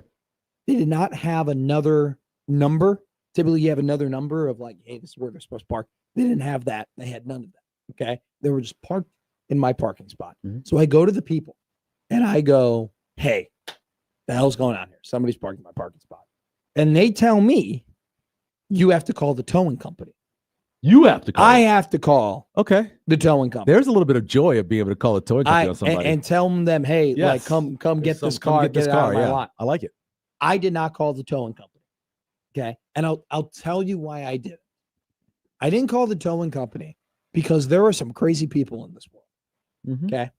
And I didn't want that person who was parked in that spot to come to that spot, to walk to that spot. And not only is their car not there, but my car is parked where their car was parked. And so immediately they could put 2 and 2 together and be like, this guy called the towing company. Right. Is And there they- another place for you to park that isn't in someone else's spot? No, but Then you got to call. I know there are spots that aren't taken. That's what I'm asking. So there is a place for you to park. It's that's not technically somebody else's. technically not like, I don't know for sure. There's no one lives in that apartment, but yes. and so you can park in that I spot. can park- If there's so- a place for you to park, I understand not But calling it. technically, But there's no place for you to but park. technically there isn't because it's a bunch of spots that haven't been sold. And if I parked in that spot and I Yeah. guessed wrong and it was sold, Yeah, that then you could person, get towed. I could get towed. Right. So I wrote a note and I put it on their windshield wiper. And I wrote, hey, this ain't your spot. You park here again, you're going to be towed. Okay. Am I a Karen for doing that? Or did I handle You were that actually situation not properly? a Karen. You were opposite of a Karen. Okay. You probably should have told him if there was no place for you to park. Now, I think you could have said in the letter, maybe you don't know that these are designated spots. And God, this is no. my designated No. spot. There's no place for us for me to park. No. Don't do this again. I was pissed. I understand. I was and so you got to mad. be able to calm yourself and give them a letter because they might not know. They literally are visiting somebody. Well, how do they you not don't know? know where to park. You don't. Well, I wouldn't know if I came to visit you that they were assigned spots. But I it's wouldn't know. It's a gated parking lot. Okay, so and I'm going to everybody's visit. got numbers. You gave me I don't know that. I'm going to visit some girl, right? I'm going to visit her. She gives me the code to get in the gate. I show up. I'm in a hurry. I park in a spot I don't know. She doesn't tell me probably where to park. I just park. I don't know. I want you to tell me so I know. Are there signs that say there's designated parking spaces? Well, yeah, it's the numbers. And no. Is there a sign that says, because those numbers could be there from any How time. are you defending this guy now? I'm defending whoever parked because you don't know. You have no idea. You know how many times I delivered pizza for a long time. Sure. Right? It was a great part-time job. Delivering pizzas was a great job. So I would go to places and occasionally I'd have to park in somebody's spot. I didn't know. Sure. But this is you are going into an apartment complex that you don't live in. Right. Okay. Right. Somebody else lives there, you know. And everybody has tags on their car that has numbers on them. Again, and I'm not paying attention to that. And everybody's tags are corresponding with the number. I'm not going to be, look, first of all, people have tents in their window. I'm not looking to see if I just know when I pull in, somebody said, and you know, the worst part about it is when you go visit somebody in an apartment, finding the apartment is really difficult at times. Good right? point. So I get there. Point. I'm thinking about how do I find their apartment? I'm just parking in a spot. Now, it'd be nice for me to know that I'm not supposed to park there. You know what? Here's my problem. Okay. I would have towed his car. He would have blamed me. Yes. He should have blamed the person that he's visiting because they should have told him. They should have communicated to him. No, I agree. That is, or he should have asked, is there a place I have to park specifically? Yeah. Talking about communication, there's going to be a lot of communicating on the back end of the defense for Nebraska football this year with about a bunch of guys who are incredibly experienced. But would you take that group over the incredibly talented wide receiver group that the Nebraska Cornhuskers are going to try out on the field this season? We'll talk about that next on the other side of this break. It's Gary and Matt on 1620 The Zone.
You have any bands you hate?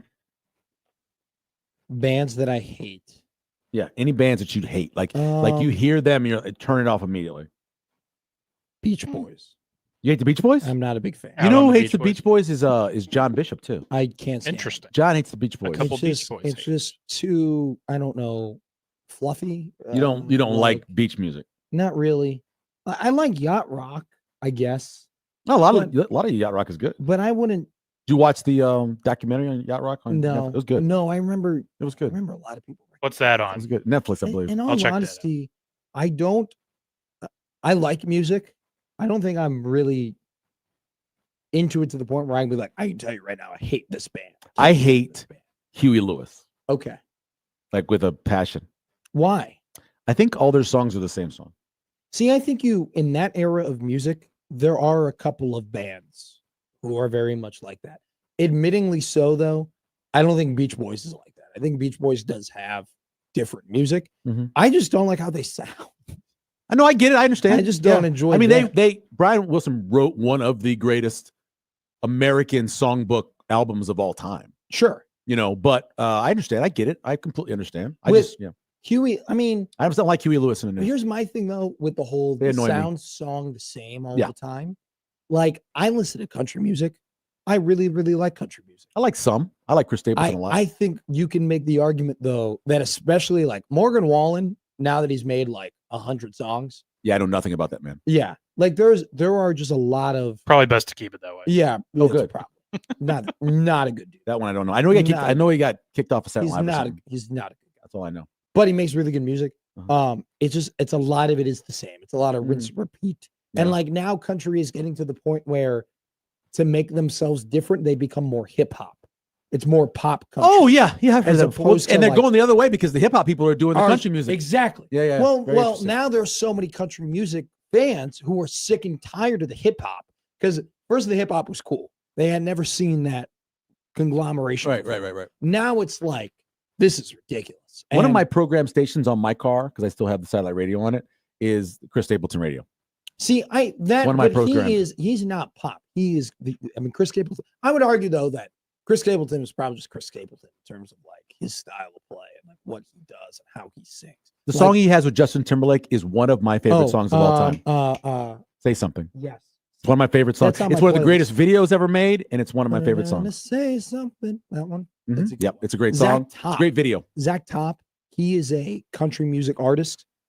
He is young. He's like my age. He's around my age, but he does a lot of old school country, like steel guitar, acoustic, and he's massively popular Really? because he's so much older, like old school, Oh, as okay. opposed to the hip hop. Oh, okay. Hey, if you listen to 1620 The Zone, you know that every week we have a zone deal. This week's zone deal is the Cops. Cops makes more than delicious pizza, serving steak, seafood, pasta, fresh salads, and tasty charred wings. Dine in, carry out, or deliver from Cops with 3 convenient locations in Omaha. With this week's deal, getting $50 worth of vouchers for only $25. Listen all week to the Connor Happer Show for your chance to win $50 into Cops for free. More details can be found online at 1620thezone.com. I know that you're not a baseball guy. Yeah, it's like you start this sentence with Latin. You and I have talked multiple times about you listening to the show and whatnot, and you go, yeah, you started talking about baseball and I just turned off the radio. There are 2 times I turn off the station. There's 3 times, but 2 times I turn off the station are when people talk about baseball and when that dude from Kansas City comes on the radio on the afternoon show. Who's the dude from Kansas City on the He's the afternoon play-by-play show? guy. I turn him Mitch off. Holthus? Oh, yeah. Oh, yeah. Immediately. I turn it off before the segment starts. Why do you not like Mitch Holthus? I don't like him on the Chiefs. I don't like anything about him. Okay. I didn't watch the first season of that quarterback show because the quarterback from Kansas City was on there. The quarterback for Kansas City actually was probably one of the more insufferable parts of the. Yeah, I didn't watch it quarterback because show. I didn't watch it. In particularly the company that he keeps. I didn't watch it. Got Oh, way too God. much of a runtime. Could have been worse than the Detroit Lions quarterback. What? What do you mean? She was so, What do you? oh my she was God. not She annoying. was so She annoying. is so sweet. Oh my God, no. First off, her Oh maiden my name was God. Kristen Harper, Yeah, I don't care an what her incredibly name is. accomplished model. Care what her name is. Now Kristen. I know she's a model. I don't care what she. That was. What oh do you my, mean? She was. she was nice. insufferable. She was very, very horrible. nice. She was I love sweet. Kirk Cousins' wife was great. She was She's awesome. She's. But I mean, I think come on. Joe Burrow's mom's awesome. But yeah, they. Yeah, my God. It was a good season though. Of course, It was very good. I enjoyed it. I really you got to revel in your least favorite team just absolutely falling apart. collapsing. The Atlanta Falcons. Yeah. It was wonderful. I mean, yes. literally, It was I would wonderful. say 50% of that series is just the Falcons Falling apart. Yeah, It was great. Yeah. they But showed yeah, the I don't- 5 interception game. That was beautiful and cinematic. It was, yes. And that's the only time I really turned the station off. But yeah, anyway. Do you watch golf? Are you a golf guy? I watched yesterday Okay. a little bit. I have a weird. He's the most dominant player since Tiger. Yeah, sure. Okay. Yeah. But I have a weird relationship with Tiger Woods. You do? because- Well, I think I'm not even talking about off the field stuff. Oh, okay. I'm talking about his dominance, his prime was right as I was being born. Okay, yeah, right. And then by the time I could remember sports, he still was winning majors. Oh, He's yeah. still like, I remember him playing in the 2006 US Open and Pebble Beach and, 2007 and 2008 and him still being very competitive. I remember, now this was a little bit after, when things started to go downhill, was like 2010, 2011, if I'm not mistaken. And he was competitive in the 2011 Masters, but he didn't end up winning it. And then he went on that long ass break of being 1 foot in and 1 foot out of golf. Look at my muted words. Why? Why do you? I can't stand him. Really?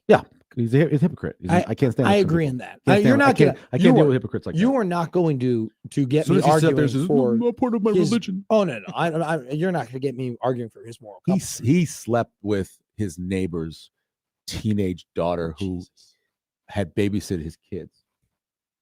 But in terms of golf and him being dominant, right? Yeah, I can't separate the two. I will just separate it right now. Okay. I went ahead and I know he was dominant, and I vaguely remember it, but I didn't fully watch it, and it wasn't live, and I wasn't going from event to event, and there was never a point where I'm like, hey, he's golfing today. I want to sit down and I want to watch the TV.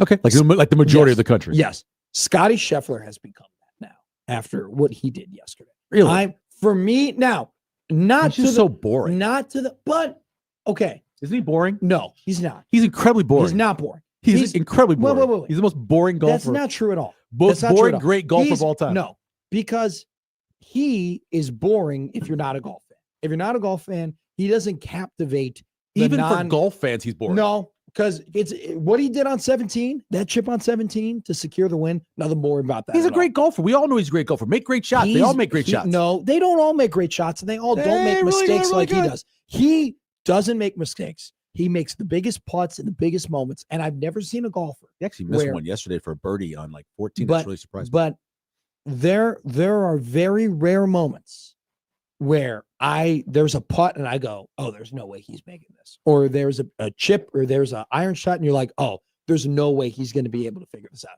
He has just made so many ridiculous shots, so much more consistently than anybody has since Tiger.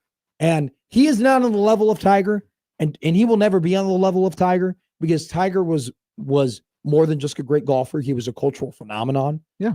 Scotty isn't that, but this guy is officially on, and maybe he was before this, like one of those runs where when we now tell the history of golf, we are going to have to bring him up. We're going to have to say his name. We're going to have to acknowledge over the last 3 years, no guy other than one other human who we could say is the greatest golfer of all time went on the run that he's going. if it was true, golf ratings would be up He's for the PGA boring. if he's boring. He's He is a boring to the great golfer. He's a great non-golf- golfer. He's a great. From the No, even non-golfing people. perspective. No, Even if you're people a fan who of are golf, golf there's no way he's boring. fans, he is I don't boring. think that's true. He is. I'm telling you, I listen to a lot of national shows, right? And on Monday, the conversation about what Scotty Scheffler did, it's not there. It's just not. No one's talking about it. They're just not. Yes, he's great, but you're not having that conversation about that he's transcendent. Even though he is really good. You had those conversations about Brooks Koepka when he was winning majors. You had it about Jordan Spieth when he was winning majors. They even talk about McIlroy more now than they talk because he's just boring. I think that you were totally right. I think you are totally correct before this calendar year. Before this calendar year, you are spot on. He was just a dude who was incredible at golf, who made the right shots, who won a lot of tournaments, was more consistent than everybody else. But in the last 13 events, he has made the top 10 times. Okay? It's great. That just doesn't happen. Matt, I also think so too. His kid and his wife and like that family dynamic and like him having that has also made him more relatable, has also made him more likable. Walmart test. Sure. You go Walmart. People would know who he was. And the thing they would remember about him the most is that he got arrested going to the tours. And that's fine. Period. That's all they would talk about. No, if you went and you asked 100 people outside of Walmart, I would be shocked. I would be shocked no longer, if you got more than 20% of the people. I think when the year started, 20% when the year started, his Q rating is so low. When the year started, you were right. You were totally right when the year started. But him winning the Claret Jug, him winning the Masters, him winning all these other tournaments, and now you watch the Ryder Cup. When he leads the Americans in the Ryder Cup, his star will continue to build more. They lose. He is on they're projected to do. He is on a dominant run that no other men in that sport has been on. And he will, like I said, he will never be to the level of a Tiger in terms of, man, I have to sit down and I have to watch it. But we are getting to the point now, he won't be at the level of Tiger where he transcends the sport and completely changes the sport, and we think of the sport completely differently now. But he is now at the point where if Scotty Scheffler is golfing on a Saturday or a Sunday, and he is in a tournament, you have to sit down and you have to watch it because you know he's going to make shots people aren't doing it at a consistent rate that people haven't done it before. So and if you calling him boring, that's fine. I think golf fans don't find anything there was nothing boring about what he did. It's a niche. First of all, it's a niche sport. So you have to be able to get more people other than the niche people to watch it. Sure. You do that same test at Walmart and you ask people about Bryson DeChambeau. I bet you have twice as many people who know who he is. God, no. Yes, they do. Twice as people know who he is because I don't agree with that. He's more in the viral situation. He's had more of the conversation because a big part of Q rating is people not liking you and liking you.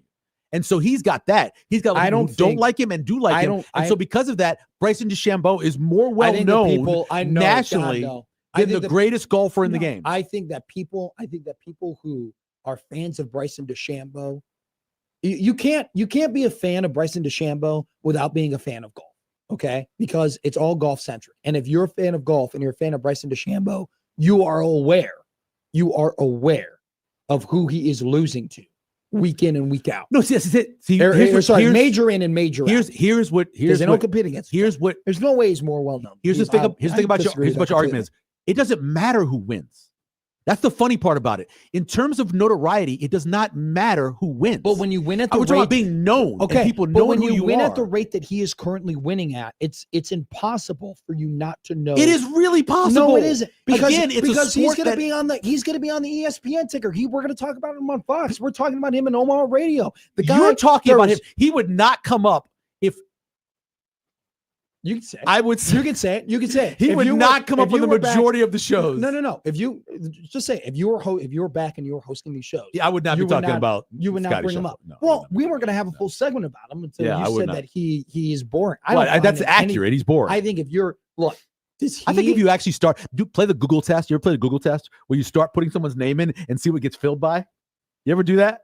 The Google test. Who would be second for Scotty? Scotty McCreery. Put in Scott. See, I can't because I've looked in. It automatically. Let me pull up Chrome. Because I don't use Chrome. I use Firefox. If you know, you know. Trying to load. I don't think there's no way. I couldn't disagree with you more that Scotty that Bryson DeChambeau. I understand what you're saying about the whole YouTube thing, but if you're consuming YouTube golf. You are already that is the number one. That YouTube is the number one watch product in TV. But I'm saying that if Here's you the are- AI if you overview. are- if Scotty you- Scheffler's golf game is often described as boring due to its But consistency and lack of flashy emotional moments. That's But no. I'm just saying it that's- starts but, with but, that's but what that is that's in the AI overview. okay. The AI overview says that because what did I say to you? The people who are not fans of sports and who are not fans of golf, okay, sure, might find the guy to be a little bit mundane. But if you go ahead and you watch him, and you are watching him play, I watched there him was yesterday. nothing boring about what he did yesterday. He was making putts left and right. He was hitting shots that nobody else was consistently hitting. He was making chips. That chip on 17 is one of the best shots that I've ever seen in my entire life. What is boring about that? And what is boring about that whole entire That is not one of the greatest shots you ever seen in your life. That's come on, man. Where he was on the hill, from how far away the hole was, with how it broke. Yeah, that's an incredible shot. And the 17th hole to hit one more shot to like secure your tournament win. That's one of the best shots I've seen. Okay, it's one of the best shots I've seen. I don't think nationally you're relating to what everyone else is thinking about when they think about golf right now. What do you think about golf when you think about golf?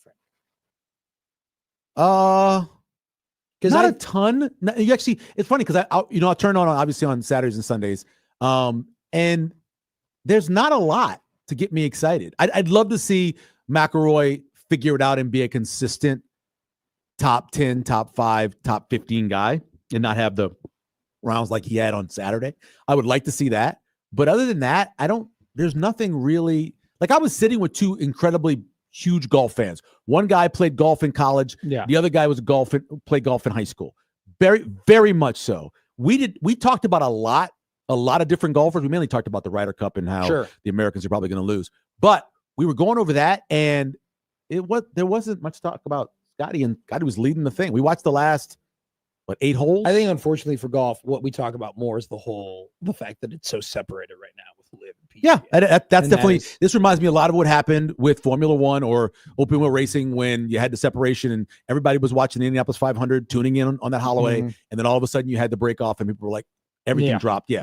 There's a little bit of that. Yeah. Hey, look, I think that it's simple as this. If you love golf and you enjoy watching golf and you appreciate golf, I think you think Scotty Scheffler is awesome. If you're not that big of a fan of golf, I don't think you're wrong. But I do think as he continues to win, he continues to build his brand and continues to build his character. And you think people cheer for him? People are cheering. You think golf fans cheer for him? Oh God, yes. Because he is on a run that no one else has been on since the greatest. Because he's not valuable betting because of the way the numbers are. Yeah. Not anymore. Huh. Not anymore. All righty. On the other side of this break, we're going to be finally talking about Husker football. We are only, God, what are we? 10 days away from Husker football. It's the 18th of August. We are 10 days away. In 10 days, we will be in Kansas City. In 10 days, we will find out if this offensive line is for real. In 10 days, we will find out if Dana Holgorsen having a full offseason with Dylan Raiola was as big of an impact as we thought it was. And in 10 days, we'll find out if this wide receiver room is actually living up to that potential. Yeah. Talking about that next here on Gary and Matt.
See, this is yacht rock I can get on. Oh yeah, Yacht Rock kills it. I love Yacht Rock. Like Jimmy Buffett, I will always. Yacht Rock Jimmy. is actually called now, much to her dismay, I'm sure. It's called Lady Gaga Radio. Interesting. Why is it her dismay? She probably doesn't want to be associated with Yacht Rock. I'm just guessing. I mean, Lady Gaga. I'm just guessing. Whenever you name anything, like if they name something in broadcasting, the Matt McMaster blank, Mhm. I don't give a damn if it's a good thing or if it's a bad thing. The only reason it's named that is because it was a weekend for Lady Gaga, right? Yeah. When I programmed it. Yeah. And so it stays Lady Gaga Oh, Radio, okay, even though it's the Yacht Rock station. Fair enough. But yeah, Like Mark Henry, very famous WWE wrestler. powerlifter. They yes, and so he's got Strongest man in the world. he's got Love a him. lift where he takes the guy up from under him and then he picks them up all the way up and he puts them through. Yeah. And they call that the Mark Henry spot. Yes. And he's won world titles. And he was in an interview and he started crying when they were talking about the Mark Henry spot. Mhm. And they were like 45 minutes into this thing. Why are you crying about that? He was Mm. like, you don't understand the impact of like when something gets named after you. Right. Like that's like, all Sure. right, I did it.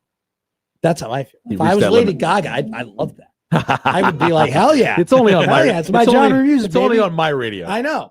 Oh, you call it that. No, I Are don't you call the it. type- So I are like you- when you save it, whatever it is, when you save it, Yeah. stays it saved that way. So Have you- that weekend happened to be Lady Gaga Radio because that was her weekend, Have- but it's actually the Yacht Rock station. Are you the type Oh, of guy that you think I'm of that something type of guy. and then you think of something and then you tell people everybody's been saying, this about this, but it's only you who thinks that?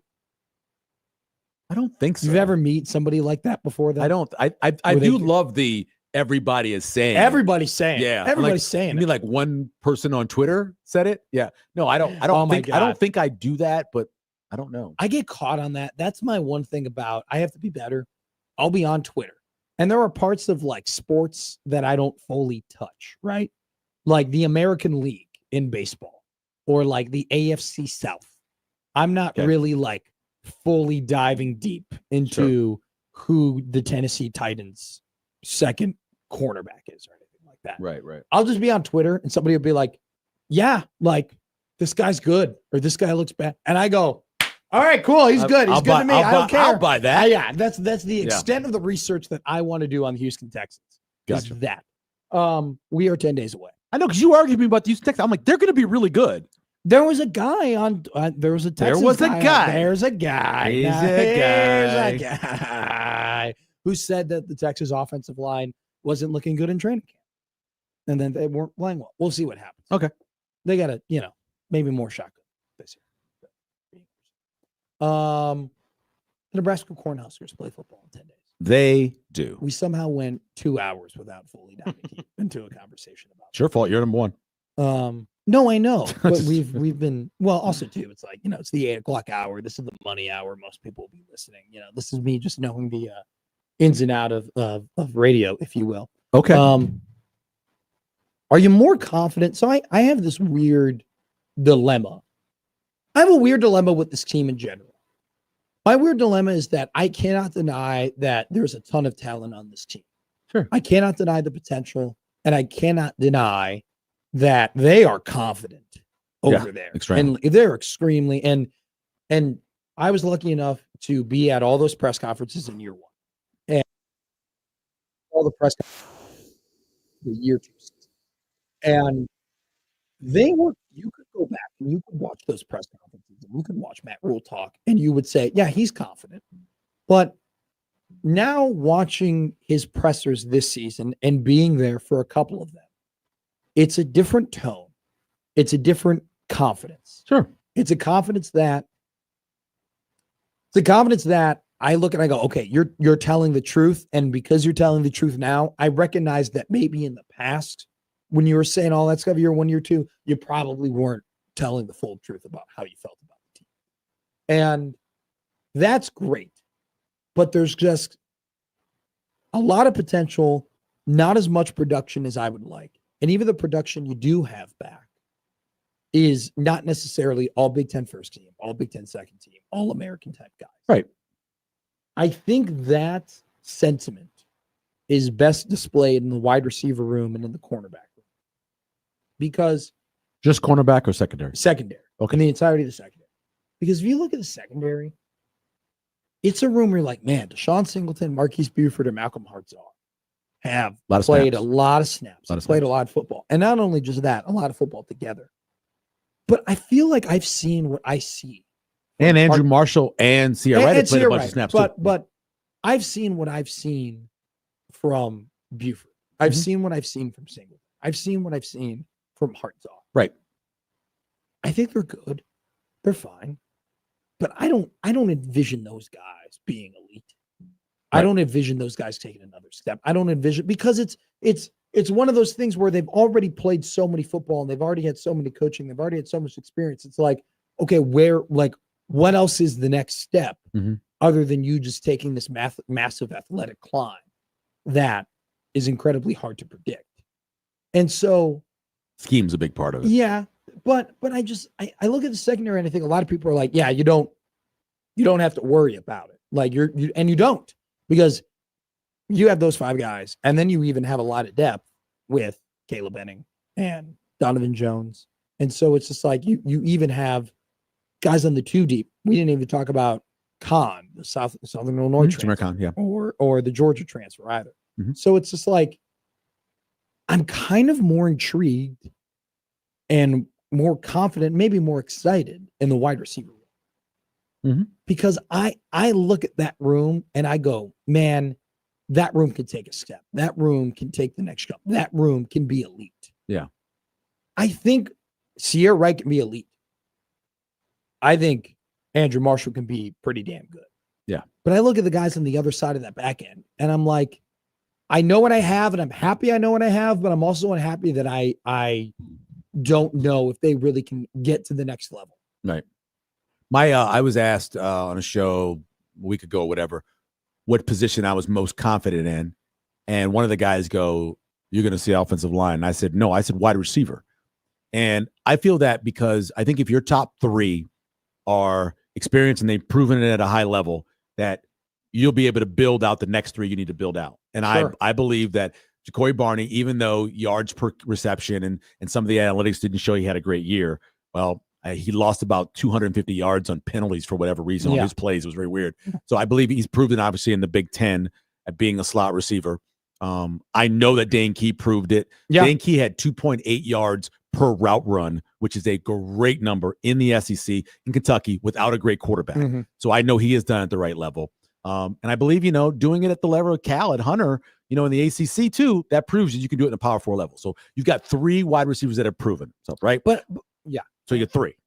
Do you have 3 guys in the secondary who you feel as comfortable about as you do those 3 wide receivers? I don't personally, based off of the history of what I've seen them.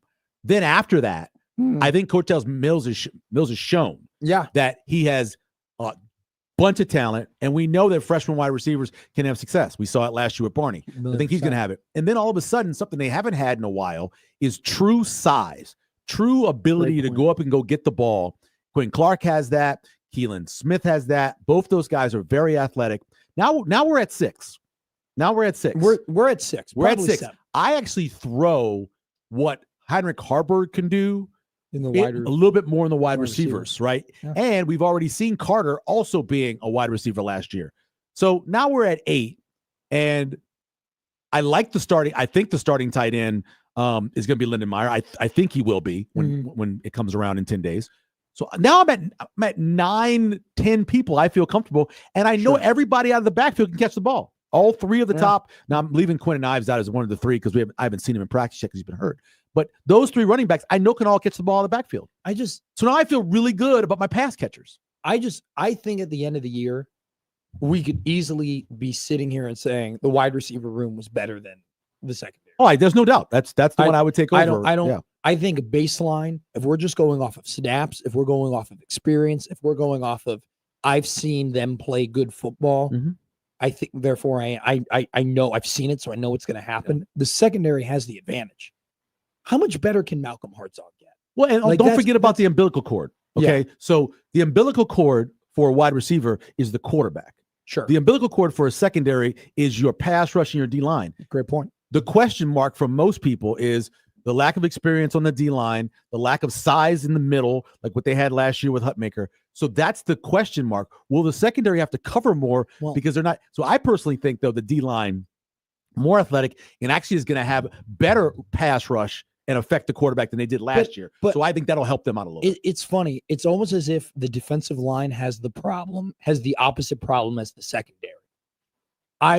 New faces. But I love the potential that the defensive line has. Sure. I love what RVP can become. I love what Cam Lenhart can become. Jalen George is still recovering from an injury, but I've been told that he's good. He's good. He's good to go. He's ready to go. And then throw in Keona Davis, throw in Winery, throw in Ochoa, man, I think the sky's the limit for the D line. Yeah. I don't think the sky's the limit for the secondary.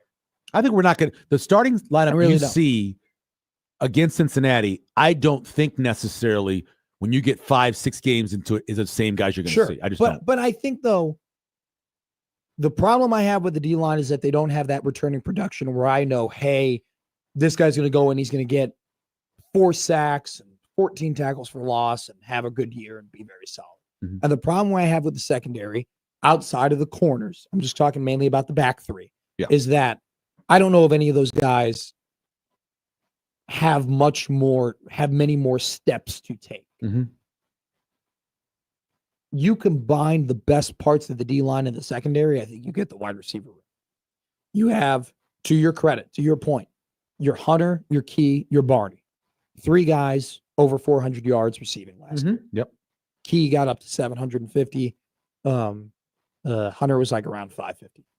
And then you also have Cortez Mills.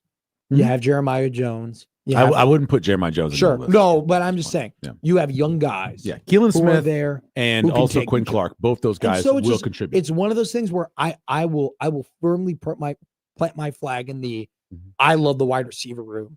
And I would think that is the room that I'm most excited about and most confident about, because you mesh the two things that are most important when you're talking about seasons: potential talent and returning production. That's how I do it. You look at every team that is in the top 10. They have the perfect mix of, hey, we have returning production, but you also have guys where even if you went down, if you got a couple injuries, we know we could put this guy in here and they could end up flourishing into a player that's even better than the one that they were. Yeah, returning production is so difficult now because when you're projecting returning production, you literally have to go back to another team for about 40% of your players. And so it makes it really difficult to all of a sudden plug a quarterback in who maybe was at a lower level and all of a sudden say he'll be. That's why when I say those 3 wide receivers, they did it at the ACC, the SEC, and the Big Ten. So I feel comfortable about it. With all this conversation happening, I feel better about the secondary and the wide receivers than I do at the running back. Oh God! Even though Coach Rule keeps telling us, "Hey, you don't think we have 3 great backs? We have 3 great backs." I think Emmett Johnson can do some really good things. Is he an elite back? Of course, he's not an elite back yet, and I don't think he will be. Do I think that there's an elite back on the roster? I don't. But they have good backs, and like we talked about earlier, when you have a team of good backs, you could actually have a good running game. I don't think they have an elite guy, and that's kind of scary because the Big Ten almost needs an elite back. We're gonna talk about the running back room at the 9 o'clock hour. We got to get to Evan Bland, who's going to be here in a second from the Omaha World Herald. But I want you to keep that thought, because there has been an interesting trend that's been happening in college football, in particular over the last couple of years, and Nebraska does have an opportunity, in my opinion, to match that trend with their running back group. We'll talk about that at the 9 o'clock hour. But coming up next, Omaha World Herald superstar Evan Bland going to join us only 10 days away for the Nebraska Cornhuskers kicking off their much-anticipated season against the Cincinnati Bearcats. Don't go anywhere. You listen to Gary Mann on 6020 The Zone.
we are just 10 days away.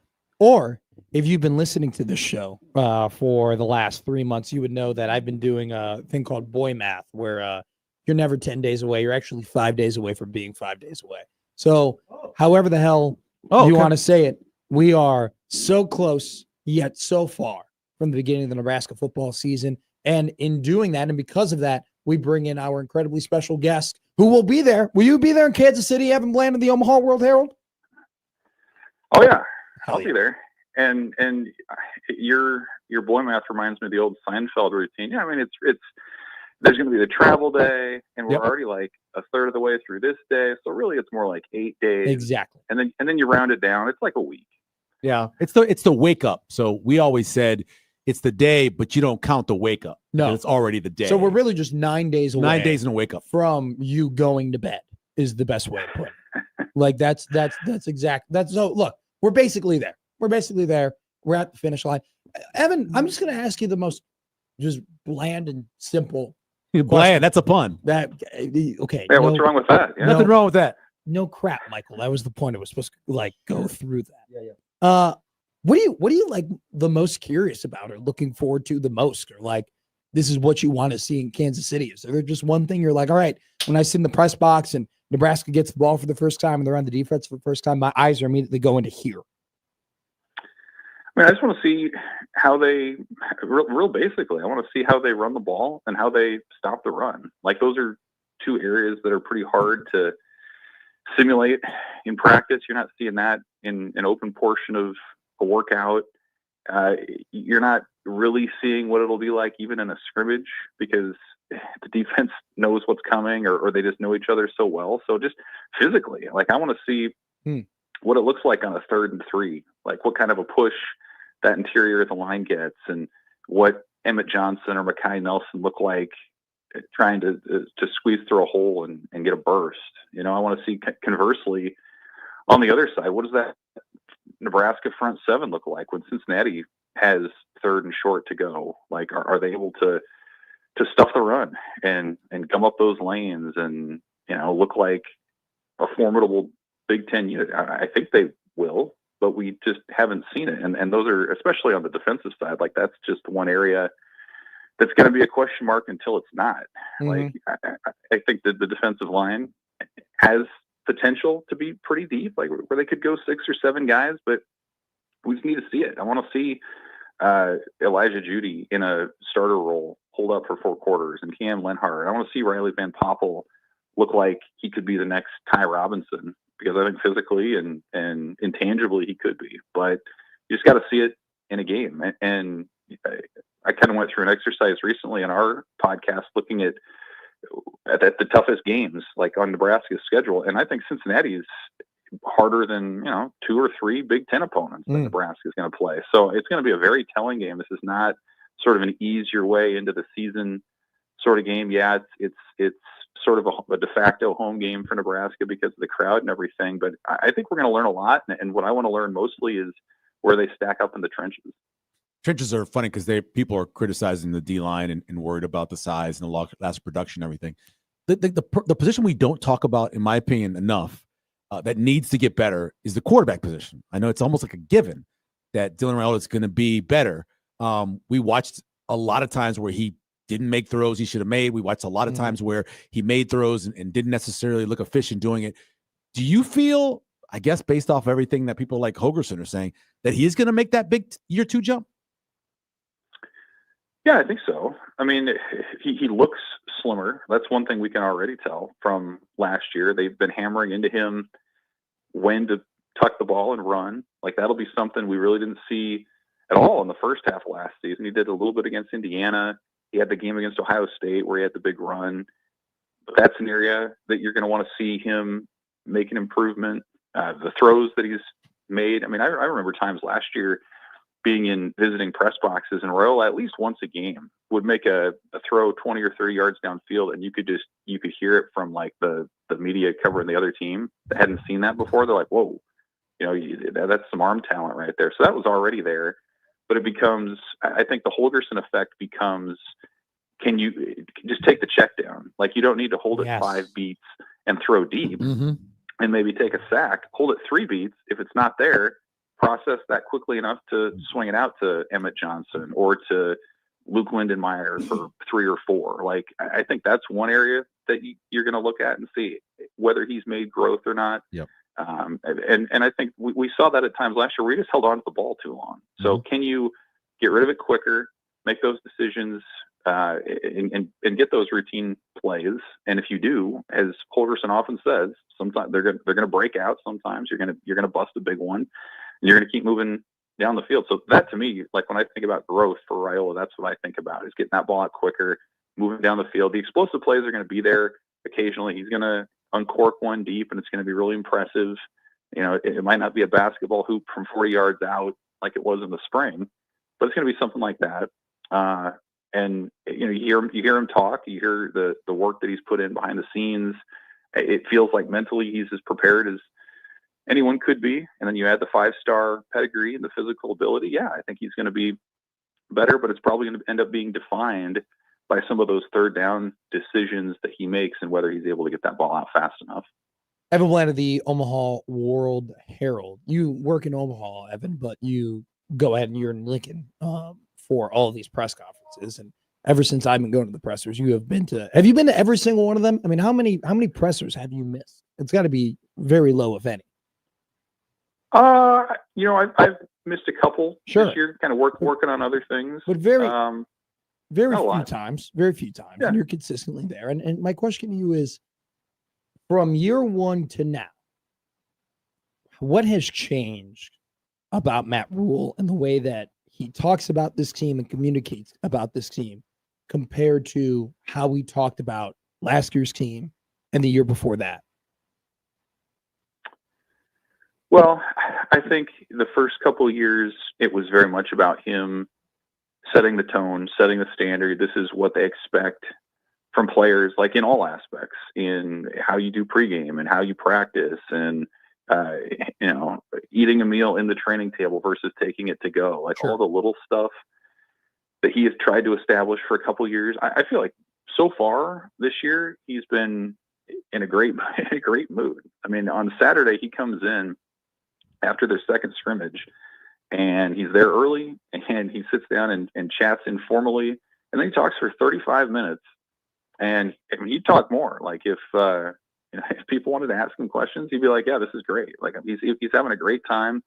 I think the way that they've pivoted on social media with his walk and talks have been right up his alley. Like those have been his strengths. The way he describes the history of the single digits, or how he chats with Archie Wilson in a setting, or is walking through the training table and saying hi to some of the different staffers, and he knows their names. Like that's like authentic stuff. That's stuff that he's really good at, and it's going to brand the team well. So I think it's you know, it's kind of like a good TV show where you're kind of finding yourself in year 1 and year 2.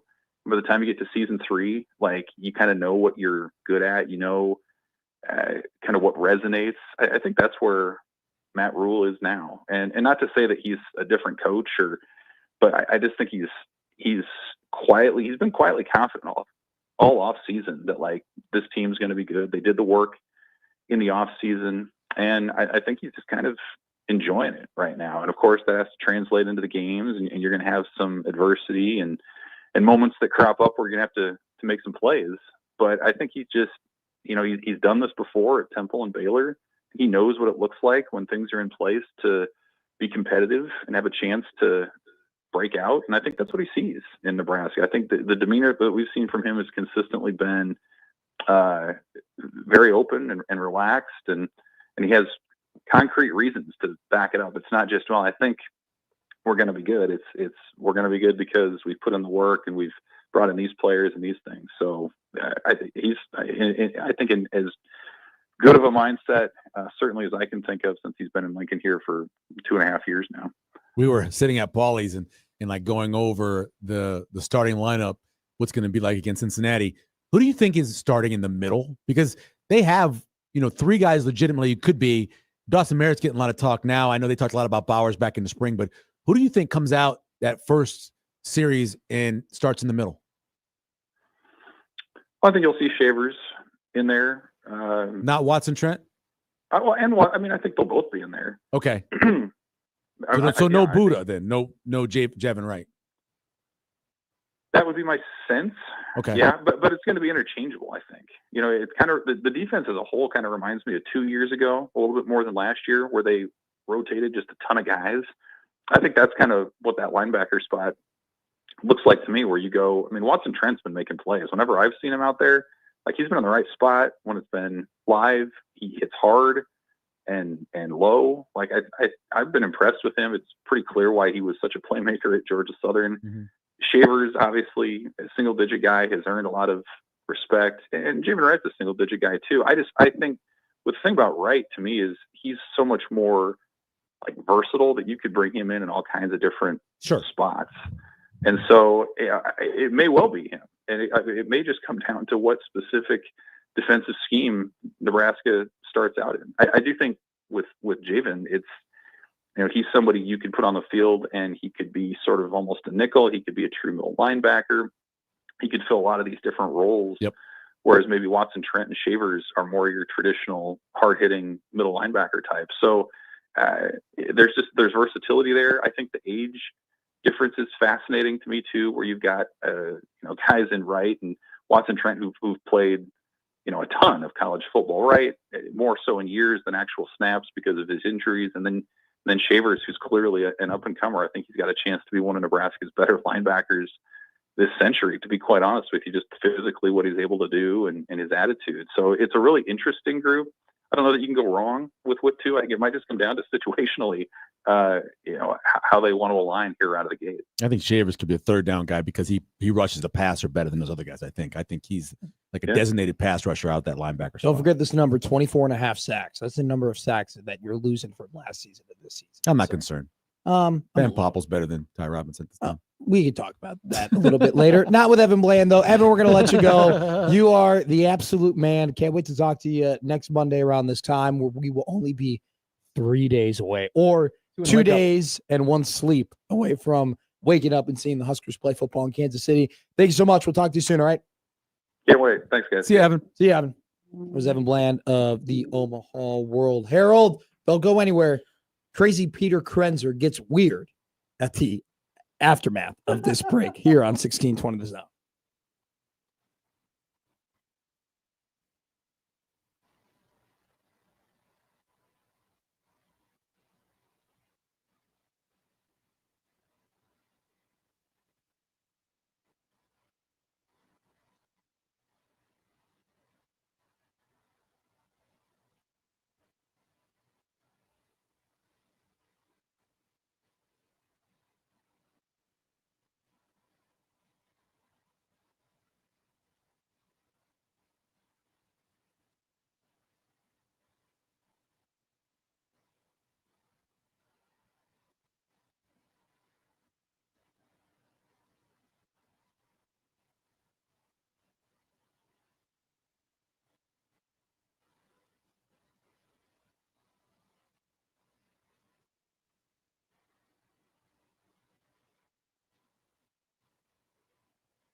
I'm still offended by you. By something you said earlier. Because how much I hate Chicago or what? No, that doesn't bother me. Like okay, I'm cool. willing to admit when things may not live up to the hype and may not be as great as I like them. You know, like I can see the traffic and the mass amount of people and like the greasy food may not. And the be, traffic is kind of like, I mean, I lived in Houston.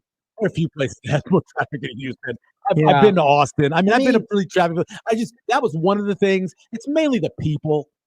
What about the people? I mean, other than the people, what about other than the people, it's probably fine. What about the people? I just don't You're like the offending. people. Now you're offending. I don't me. like the people. So you don't like me. You're all right sometimes. Okay. Thanks. I mean, honestly, I don't. It's just never had a good time there. No, I'm not offended by that. I mean, Harold's was good. I enjoyed Harold's. Is that what steakhouse? Fried chicken. Oh, okay. Yeah, Harold's chicken was good. There's a place called Fry the Coop. I'm not surprised you haven't been to Harold's. No, I haven't. I'm not surprised at all you haven't been to Harold's. I'm not a brothers like Harold's. it's a very good time. Can I be honest? This is probably my worst take ever. You don't like fried chicken? No. Get out of here. No. Sorry. I don't love fried chicken. What? I'm okay with fried chicken. We had fried chicken yesterday from the second best place in Omaha to Okay. get fried chicken. Which is what? Pisons? Fried chicken? I'm kidding. I know it's a pizzeria. It is a pizzeria. No, it's the Supermercado. Oh, Supermercado. That place has got great fried chicken. Okay. Both spicy and regular, depending on what you want. Incredible. We had that yesterday. We had lunch with our neighbors, and they had never had the Supermercado. My wife had never had Supermercado. She didn't believe me that it was very good. And then we went and got the Supermercado. And yeah, you're just gonna keep saying Supermercado. Supermercado, over and over and over Escuela again Familia. until people. That's the name. That's the full name of the place. ¿Dónde está la biblioteca? Very good chickeno. Do you know? Polio. Do you know Anchorman? Right, they go to that Mexican restaurant in Anchorman where he does the jazz flute, the impromptu jazz flute. I didn't realize that was a Mexican restaurant. Yes, I remember the jazz flute. Do you know what the name of that Mexican restaurant? I didn't know it was a Mexican restaurant, honestly. So it's like a Spanish restaurant. Okay. The name of that restaurant is "We Spit in Your Food," but in Spanish. That's funny. And that's that movie. We were watching. I forget it. We were watching Anchorman for the first time. That movie's difficult for me. I was 8 or 9. I love it because I can't stand him. Steve. Oh, you don't like Will Ferrell? I do not like Will Ferrell. So that's hard. It's hard. I have a question for you because we've been on the air now, and I've known you for a little bit, but we've been on the air for about acquaintances, like 3 hours. Yeah, you said that earlier. Yeah. I hate you so much. You've said multiple times that you can't stand people or you don't like a certain person. Huey Lewis. Yeah. Tiger Woods. Band. Yes. Now, Will Ferrell. Would you say that I just can't deal with the list of people that you like is longer or shorter than the list of people you dislike? The list of people I like is incredibly short. Okay. Oh my God. It's incredibly short. That's what I thought. Somebody might call me a hater. I'm just honest. I don't like certain people. I just don't get. That's not my kind of comedy. I just don't like that stuff. It's hard for me. No, I agree. It's not my kind hard of for me to deal with. But I don't think it's. I think the genre of comedy is Will Ferrell. That's what I think the genre of comedy is, and I like him. Yeah. So my problem with, and I think Anchorman's funny, and I think it's the second one is horrible. But it's difficult for me because I just don't like him. Sure. And so I think Brick is awesome. I think Corning Stone is awesome. I think a lot parts are great. This the part where they sing Sky Rockets in Flight. The Afternoon Delight. I love that part. I love the anchor fight, which is hilarious. We used to joke about that the anchor fight is one of the funniest scenes in comedy. We used to joke about that all the time. And then back in the day, station fights. The best part was when I think what's even funnier than the fight scene is when they're back in the office and they're talking about the fight. Yes. Yeah. Where they're like you killed a guy with a trident. I killed a guy. That escalated quickly. You're probably gonna have to go into hiding. Yeah. No, I just don't. Again, it's hard because I don't like him. Crazy Peter Krenzer. I gave you a task to go ahead and find a wacky story for me and Michael to probably judge incredibly hard. And make jokes about. So I used to end my show at the World Herald with the wacky story of the day. Can you give us a Crazy Peter Krenzer wacky story of the day, please, Mr. Peter Krenzer? I saw this a good one. You gave us a good one last Friday. Yeah. Peter talked about John Daly drinking a bunch of beers and smoking cigarettes at a Hooters outside of Augusta. And that's a tradition that he does. Yes, he John does. Daly. But they're closing that Hooters still. That That's was what we talked about. Yeah. It was And an then- in memoriam. And then my mother the called me and Hooters. said, "Hey, great show today. I learned all about John Daly." I go, "You're welcome." Who doesn't want to learn about Mr. Krenzer, what do you got for us, kid? So we touched on the golf last week. This We did. one's baseball related. Okay. It's Michael Severe's turned off the radio. I have. Click. it's not like I think you'll enjoy it. But so Little League World Series going on right now. I don't know like a ton about the traditions that go on during this event. I know that there's a hill in the outfield. Slide down. Yeah, that people slide down on like Yeah. little, makeshift cardboard box things. Attaboy, Peter. But MLB started doing the Little League Classic That was a few years yesterday. ago, and it was yesterday. Mariners, Mets. Mariners Mets, and they had the players out there on that hill doing the slide. Okay. And I stumbled upon a video before I went to bed of Julio Rodriguez of the Mariners doing the slide. Okay. And I have some audio of him Oh, doing it. go and, ahead. And what you'll hear is him going down and everyone's loving it. But then the drastic tonal change when the security guard goes tumbling into Julio Oh. at the end of the hill. So Okay. here's the audio.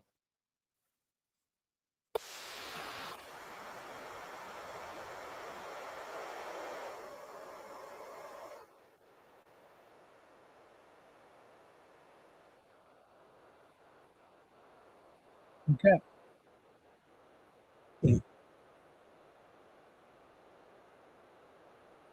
So here's the audio of that. Is there an age where you become too old to slide down things? When you know there's a chance you're going to have to go to the hospital afterwards. I would say around that age. Oh, okay. There You goes were my you're Achilles. talking like physically. I'm talking like I'm like physically. I'm not, the having fun of it is fine. I've slid down that hill. It's fun. you don't think you can be too Um, old to go I think sledding? No, especially when you have little kids. I think I wouldn't go sledding as an adult unless I had kids with me. When our kids were younger, we would go sledding. We'd go over to Memorial Park and we would do that. We did it, whenever there was a big snow. But now at their age, they would go by themselves. I would Yeah. not go with them. No, I think once you hit a certain age, the slides But like it's the really a park physical slides. thing. I don't want to get hurt. No Huh? one. Can slides really hurt you? Heck all that yeah, much? bruh. Heck yeah. Yeah. Like, Oh, we talking can't about sliding down kill here. Have you ever? I have a video of Miles going down the Memorial Park thing, and he hits this hill, and instead of holding on to the toboggan, he lets go of it, and it's the landing is so hard. I'm just saying. So I think you funny. bring up- I would be dead. if you're a grown man, Grown man. okay, You talking about a slide at like a little park? yeah, Well, that you should be arrested. exactly. Yeah. no, that's I'm not weird. talking about that. Yeah, no.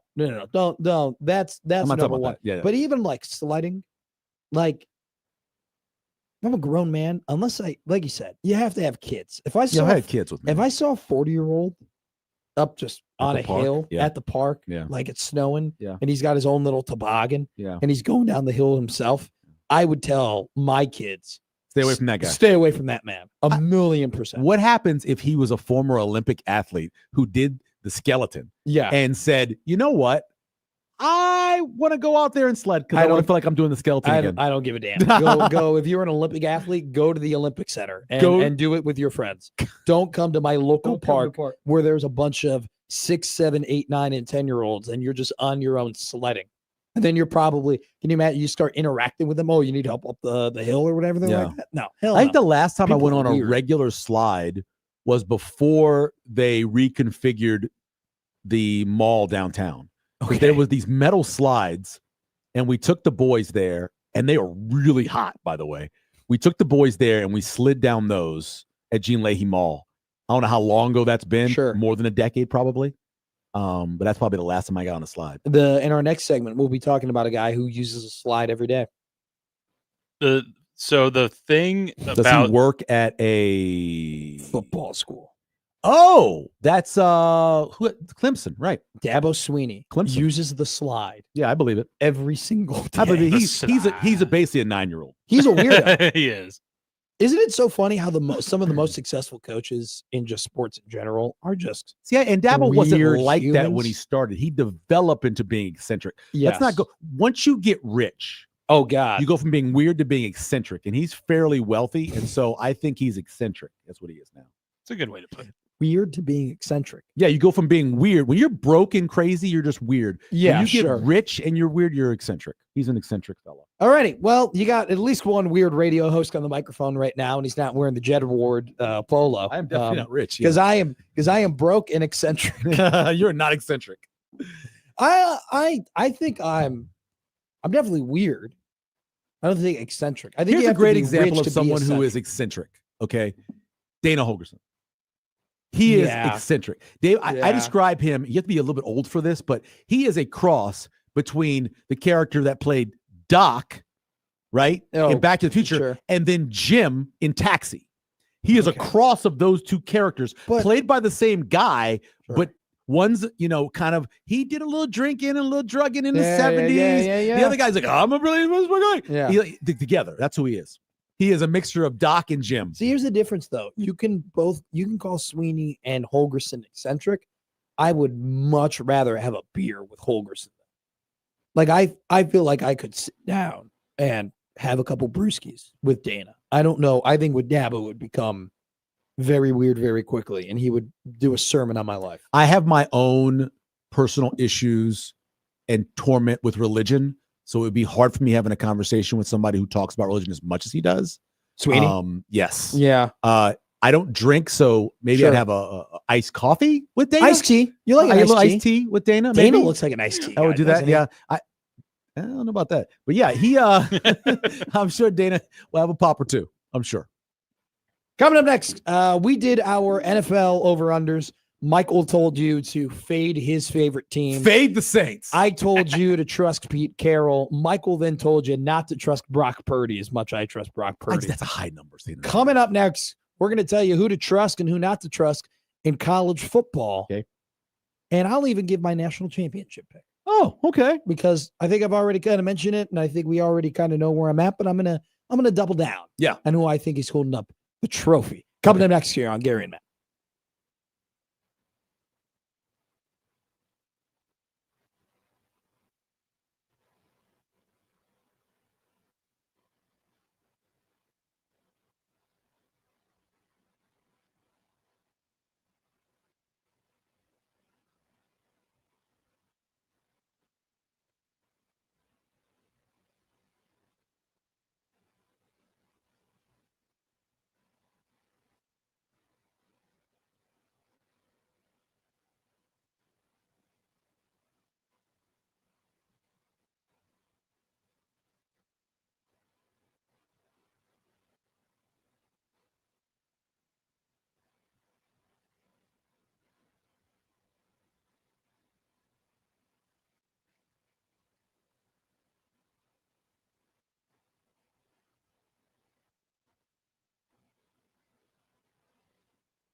Oh my God. Peter, you just handed me this sheet. And truth be told, I thought it was a giveaway that we had already done. But now I've discovered something. Lincoln Park is headed to the Metro. Yes, they are. Zero World Tour with special guest, Gene Dawson. Yes, indeed. Friday, August 29th at the CHI Health Center, Omaha. Listen all week to the Connor Apper Show and on Sportsmanlike Conduct for your chance to win away to the show. Find more details at 1620 The Zone. Lincoln Park, I'll be there. coming to Omaha. I'm very excited. I've never seen them I have live. no My idea favorite what it is. band. Rock band. Oh, okay. I have no idea what that is. What would you describe? Like not like punk, They- punky. but- They kind of kickstarted the new metal yeah. craze. They're Lincoln Park is Like working in hip hop to heavy metal It's and a- rock stuff. Like Abraham Lincoln? what? Are you saying Lincoln Park? yeah, No, they spell it Linkin. Linkin. It's a reference to a park in In Baltimore? Can't remember. There's a Lincoln Park in Baltimore. There's a Lincoln Park in Chicago too. Not that place. I think it's right? the Chicago one is what. Oh, No. okay. All right. Yeah, all I right. think Okay, I cool. believe. I don't know. know who that is. Good. Oh, Santa Monica's. It's not. I was about to say. It's Oh, not Lincoln Park in California? Chicago. Santa Monica, California? Santa Monica. You ever Santa see Monica, that? California? You ever see that Dave Chappelle I've seen a lot of that spell. Which the one? Sticks and Scones, where somebody was like, "Oh, it's in Santa Monica, California," and somebody goes, "Like, was like, hey, Santa Monica," and he goes, then he made like a racial joke. It was just Oh, like, okay. Yeah, it was just, yeah, Santa Monica, you got Vans on? Okay. I All love right. Dave Cool. Chappelle. All right. All right. Cool. We talked about our NFL bets, our over-unders. Yep. I I went New Orleans under 5.5, Yeah. Denver over 9.5, and I also have my third one because you asked for. I thought you asked for 3. I did ask for Miami 3. under 8.5. If we did all three, we would have been way over. So Yeah. we only did. Miami under 8.5. I have a Denver lot- over 9.5. Lions under 11.5 is my other bet. Okay. I hate that they lost their interior defensive line, and One of the best guards in football. very sneakily, that team has been running the ball a ton, Sure. a lot, Mhm. and you are at the point where David Montgomery has a lot of miles on Sure. him, Yeah. and he's been fortunate enough where he hasn't declined, but now he finally did suffer his injury, and it's just like, all right, I don't know where he's going to be at. Mhm. And Jahmyr Gibbs, like, we'll see how good he is without having that interior offensive line to run through, because he's a smaller guy, made life incredibly easy for him, knowing that you can run behind one of the best centers and one of the best guards in the league. And then they had their other guard, he left. So now you have that interior is completely different. So Mhm. we'll see that. I'm also fading Josh Jacobs, by the way, for fantasy football. I want to throw that out there. Okay. Now that Okay. hurt. Okay. If you look at his stats It when declined. he had his 300 touch season with the Raiders, Yep. he had a massive decline after that. Yep. Look at what he did with Green Bay last year, especially when Malik Willis had to play and they had to lean on yeah. him. Fading Josh Jacobs. Yeah. Now, Sharp is huge on load. load is massive. He's big Load on is load, massive. yeah. I mean, just in general, I think if you're a reader of Warren Sharp, Yes. which I am, you've learned that rest is a massive deal, Yes, and it is. just the grind of the season. Mhm. And But this goes Trying- back 25 years to running backs that have had over a certain amount of carries and how they are the next year. Yeah, Whether it be a Larry he's- Johnson or many others. So we'll talk about that. We'll actually also bring up Josh Jacobs or more NFL running backs in a segment when we talk about Nebraska football in the next segment. This segment, though, college football over under. Okay. Give me, Michael. Do you have 3? Do you have 1 over and 1 under? Do you have 3 over? I have 3? 4 total Okay. if I need them, and I have 3 overs and 1 under. Give me your under. Tulane under 8.5. Okay. I think their defense is going to really struggle. A year farther away from Willie Fritz. I just think that I know what they did quarterback wise, but I just don't like them. I don't like their schedule. I just don't like them overall. They play a very sneaky week 1 matchup. It's a great matchup, and I took 3 weeks ago. Okay. I bet Northwestern in that game, getting 6.5 3 weeks ago, mainly because I tied it to the fact that I had already taken the Tulane under. Look, it's no longer Pat Fitzgerald's program, but they've continued a lot of the things that Fitz was doing there, Mhm. and David Braun really hasn't changed a whole lot. Yeah.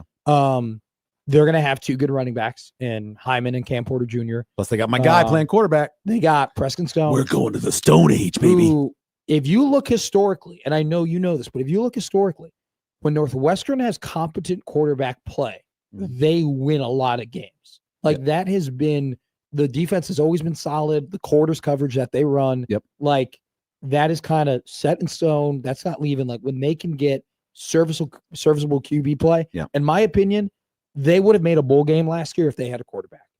Mike Wright and Jack Lausch were absolutely terrible. Unfortunately, they had lost Brandon Sullivan to Iowa in the transfer portal. That's going to be a very interesting game. I almost took Northwestern's over as one of these things. Really? It's just hard for me to. I don't like betting overs on teams that you just know are going to be bad. I don't like betting on they won't be as bad as you think. I rather bet on, hey, they're not going to be as good as you think. I believe that line is moved towards Northwestern. Is it what, 3.5 or 4.5? So it is. No, it's currently at 6. But it opened at 7.5, and it's down to 6 at most places. You'll probably by game time get a good 5.5 in that. Maybe 5. Okay. I'll give you my favorite over. Okay. Indiana over 8.5. Okay. So a better quarterback this year than they had last year. This game will come down to not this game. This season for them will come down to the Illinois game and will come down to the Iowa game. Oh yeah, sure. Week 4 at Indiana. If they win that game, they're going to have over 8 wins for sure. If they beat Iowa, they're 8.5 over at plus 120. If they beat Iowa at Iowa, which will be a very tough game, but you also have to remember Iowa has had some weird losses at Kinnick Stadium too recently. It's not like oh, he's a better road coach. He's 30-16 over the last I think 10 years on the road against the spread. So just one of those things where if they can win one of those 2 games, and what I look for when I'm betting these over-unders is, can I trust this team to make sure that they're going to win the games that they are they should win? Yeah. And Indiana, more so than any team, has done that. Like, it was startling to me when we talked about Indiana, and people gave the right arguments. They go, well, they didn't beat anybody. And you're right. The combined record of the teams they beat, 51 and 81 last year. Yeah. And I'm not denying that. But at the same time, look at the margin of victories in those games. No, I know. They did an incredible job of, hey, we're not just going to win. We're going to make sure we kick your butt, and we're going to do it. And so I think that's just mark of a good team. I think it's a mark of a good culture. I think it's a mark of a good coach. You look at their roster, they're one of the very few teams in the country who bring back a potential all Big Ten or all conference player in the D line, the linebackers, and in the secondary. They have, with Surratt, but I'm just saying on the defensive end, in every level of the defense, they have an all Big Ten caliber player. And they had really good quarterback play last year, which I had a ticket on him to win Heisman, which I thought was going to look really, really good, and then he got hurt. They have a better quarterback this year. I will say this. You talked about regression earlier. Last year, they were plus 15 in turnovers. Yeah. That's going to come the other way. Fernando Mendoza had 17 turnover-worthy plays at Cal last year. 17. One of the tops among Power 4 quarterbacks. That's something to be worried about, but at the same time, that offensive line was absolutely terrible at Cal last year. And he still found a way to have a 67% completion percentage. The short passes, yeah. And I do think that, his yards per pass weren't awful either. Well, he had some broken tackles for sure. He's a great athlete, and I feel like we've kind of skated over. Roman Hemby is a big play waiting to happen, and he was at Maryland last year. Transfers over to Indiana. I think that offense will be dynamic, and you can't forget they're bringing back a lot of the same guys in the offensive line, which it's not just about having talent on the O-line, as you know, it's continuity and keeping that continuity. Yeah, sure. Give me your over. All right, so you want this? Do you want my favorite over? Your favorite over. Okay, my favorite over. Because I'll probably end up betting. My favorite over is probably Utah. You get Utah over 7.5 at 135.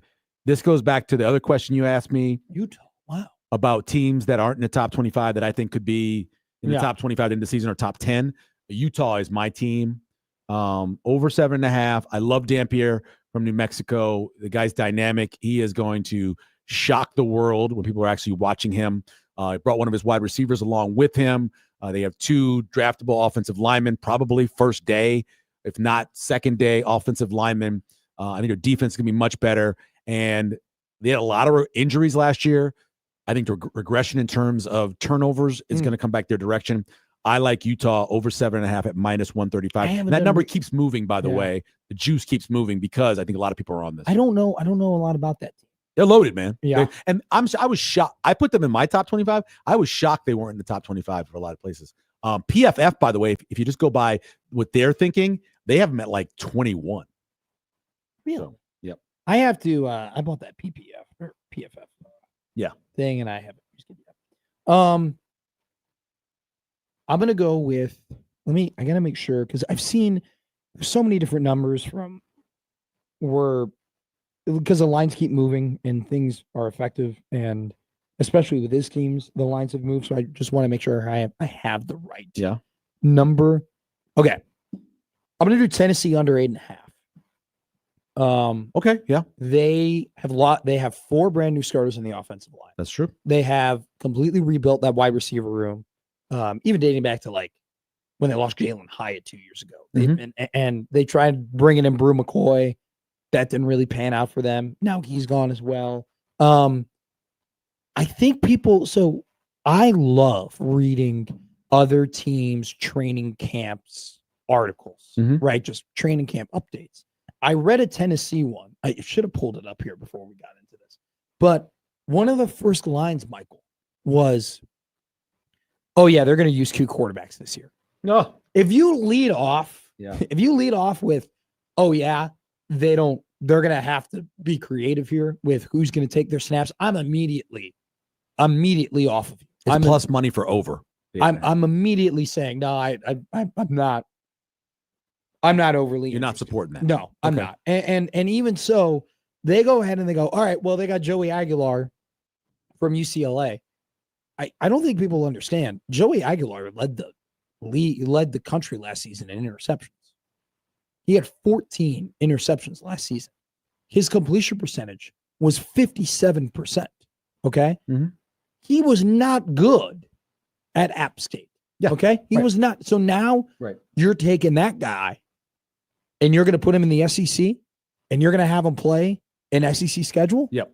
No, thank you. I just don't think that you can survive in that league. And they lost the key to their offense last year, which was their running back. Dylan Sampson went to the NFL. And Dylan Sampson was absolutely incredible. Talk about a guy that, I don't know, I feel like he was very polarizing in terms of how people looked at him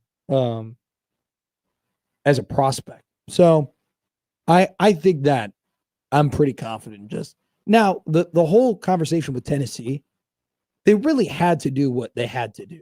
They could not have allowed Nico to not show up to practice and tell them, hey, give me more money. Sure. Yeah. Like that would have been a terrible precedent to set for their team and college football in general. I think that there should be coaches who send letters to Josh Heupel and thank you. And I don't believe he's very good either. That was my thing about Nico. I didn't think he was very good. If you look at the way he played when he played against the best defenses, he was a huge regression, especially when it came to his overall yards per pass. And you look at his turnover-worthy plays against the best teams he played. I don't think he's very good. Watch the game against Arkansas. Go back and watch the game against Arkansas and tell me you're going to pay that guy $4 million. You know, he had a lot of the same problems as well compared to Dylan in the fact that his deep ball was not good. I mean, his long throw accuracy was not good at all, but he's got a really good arm and he's athletic. But I'm going to go with Tennessee under 8.5. Here's Nico. What are the stats I have for you? Can I give you another SEC under that you're probably going to disagree with? He had 5 TDs in the 6 games he played against teams that had winning records. Do you know who's like that too? 5 total TDs in 6 games he played against. Do you know who's like that as well? Who? Drew Aller. Oh yeah, yes, the 2 best teams he played against. But I here's my problem with whenever you criticize something that Penn State's doing, criticize their head coach first, sure, and then go with everybody else afterwards. I think that I'll criticize his head coach because Drew Aller is not very good at identifying blitzes and picking up blitzes. Well, it all came down to the play calling inside the 10 against Ohio State.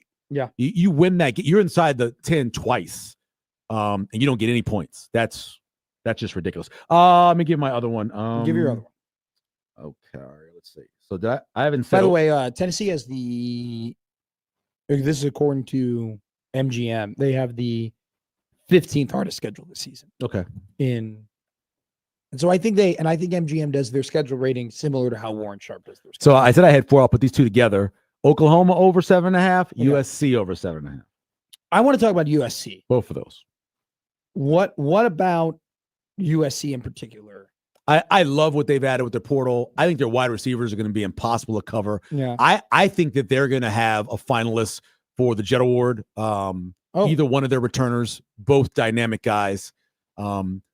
I think that you can manage the quarterback position to where you can reduce the turnover-worthy plays that Maeva had. I think you can do that. I think their defense is going to take a huge jump. So last year it took a jump, right? It did. Because Danton Lynn came in, and he came in first in the bowl game the year before that and helped them in the bowl game. And then last year you saw them getting better. Now he has the guys that he wants back there. I think that defense is going to take a huge jump from last year. Just overall, I just think they're a better team. And the back's up against the wall. I mean, they got to win. They got to win 8 games. They have to win a minimum of 8 games, and I think they're going to get to that. It was interesting. It was at some point during that Wisconsin game that they played. Oh, yeah, it was an ugly game. That They won 0 games where they had to travel 2 time zones. where the flip kind of switched for them, where they realized, hey, we have to be tougher. Yeah. Hey, we have to be more physical. Mhm. We have to match weight and we have to match strength. I think they've done that with what they've added in the offseason. And I Oh, my God, the defensive line is think, huge now. I think both UCLA and USC did a great job of realizing, especially UCLA, adapting to the Big Ten and being like, hey, we have to play a little bit different. And we have to mold how we build our roster and what our strategies are toward that. I think that USC, they lost that Minnesota game. I think they win that Minnesota game this season. That type of game where kind of Fleck realized, all right, we're going to keep giving the ball to Darius Taylor over and over and over again, and then we're gonna figure it out, right? I think that USC is, and I also like so too that Lincoln Riley is a quarterback coach, and the weaker part of the team, you could argue, is the quarterback, in which if he's that great of a quarterback coach, he can elevate Maeva's play. Yeah. So I like that. I'm gonna do LSU and Oklahoma. I like Oklahoma. Okay. Just tell you that. I am gonna do LSU under 8.5. Here's why. I mean, toughest schedule, second toughest schedule in the country. Second toughest schedule in the country. Mhm. Incredibly difficult. They have this young running back who was a stud, but they're going to be counting a lot on him in order to give him the ball. The wide receiver room It's isn't the fastest wide receiver room It in is. the country. but it definitely isn't at the level of what they've had in the past. Well, it will be. Don't worry about that. That's a given. I also am. I've talked to you about this before. Okay. With returning production. Yep.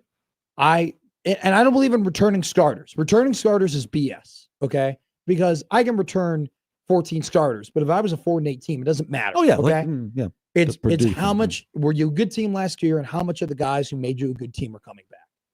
And LSU has just put so much money and so many resources, especially on the defensive end, They needed to. into the portal, where I understand that they are not a bad team, but I just don't.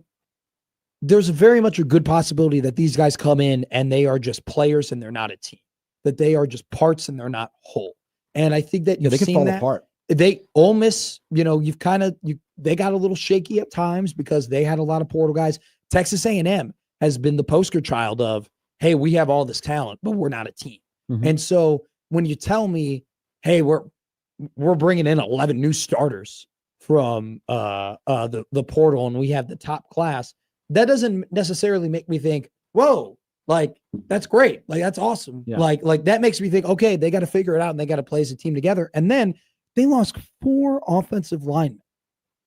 4 of them got drafted. Yeah. And so, yeah, you don't have a bell cow running back right now. You have a fine quarterback, good quarterback, really good quarterback, and a defense where there's talent, but man, I think it was more of a scheme thing last year than anything, because you can't tell me that when they played against running quarterbacks and they got gashed every single time when they played a quarterback that was mobile. Yep. Like that ain't because you weren't fast. That's because you didn't know how to defend against that. Well, you So, also had 2 of your best players who were out for the season. Yeah. and you're playing a linebacker inside who's probably a better outside linebacker. I listen. I could see it go. I think they can win 10 games. I think that they could be 7-5. Yeah. They could fall apart if that defense plays like it did again last year. Uh, But I do believe that Brian Kelly will get to 10 wins. One more before we go to the break, and we're Okay. going to talk about the running back room of Nebraska football coming up next. Okay. Because you brought up something that I agree with, Mhm. but I think that we can have an interesting conversation about maybe the future of the running back room and strategies with it. Clemson over 9.5, book it. I love that number. If they beat LSU in week 1, cash that bet basically already. Especially Yeah, there's if only you- 2 games on the schedule. I see they could lose. I'm going to pick them to win the national championship. I'm going to put a Clemson national championship bet down. Okay. I love how Dabo has done it. They are the opposite of what I fear with LSU, because I don't have to fear the guys that Clemson has playing for them not buying in the program, not buying in the schedule. I mean, Yeah. like give Clemson the LSU schedule. No, I know, but I'm just talking about from the fact of how Dabo's built that team, with building it through high school, building it through development, and kind of having everybody bought in. And then on top of that, you have what I think is by far the best quarterback in the country. All right, don't go anywhere. Talking Nebraska football in that RB room, that polarizing RB room, coming up next year on Gary and Matt.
Smells like football. Smells like football. Oh, yes, it does. Do you know the name of the song? Smells like Teen Spirit. Attaboy. Let's go. I didn't know. You don't strike me as a rock guy. Oh, that's grunge, my friend. I was right on wheelhouse. My wheelhouse. Were you a grunge? I think about my age. You're a grunge music. Well, I really appreciate like really great singers, like people with Sure. incredible voices. And so there were several people in that grunge era that had just some of my favorite voices. And so because of that, I kind of Sure. Kate, You were into it. I listened to a little bit of that. Yeah. I love, first of all, I love live music. I don't think anything beats. Mhm.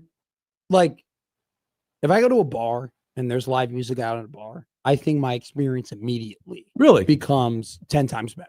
Now, don't you For have a me- problem with not being able to hear? No, got We're no talking to issue. people? I Okay. got no issue. Yeah. Okay. And if it's a big enough bar, and you want to talk to somebody, you can go farther away from the stage. Yeah, I mean, it has to be a giant bar to get away. They have There's a speakers couple in all bars. four corners Now- of the now, place. here's my It's thing. really hard. Outside is where you got to go. Here's my thing.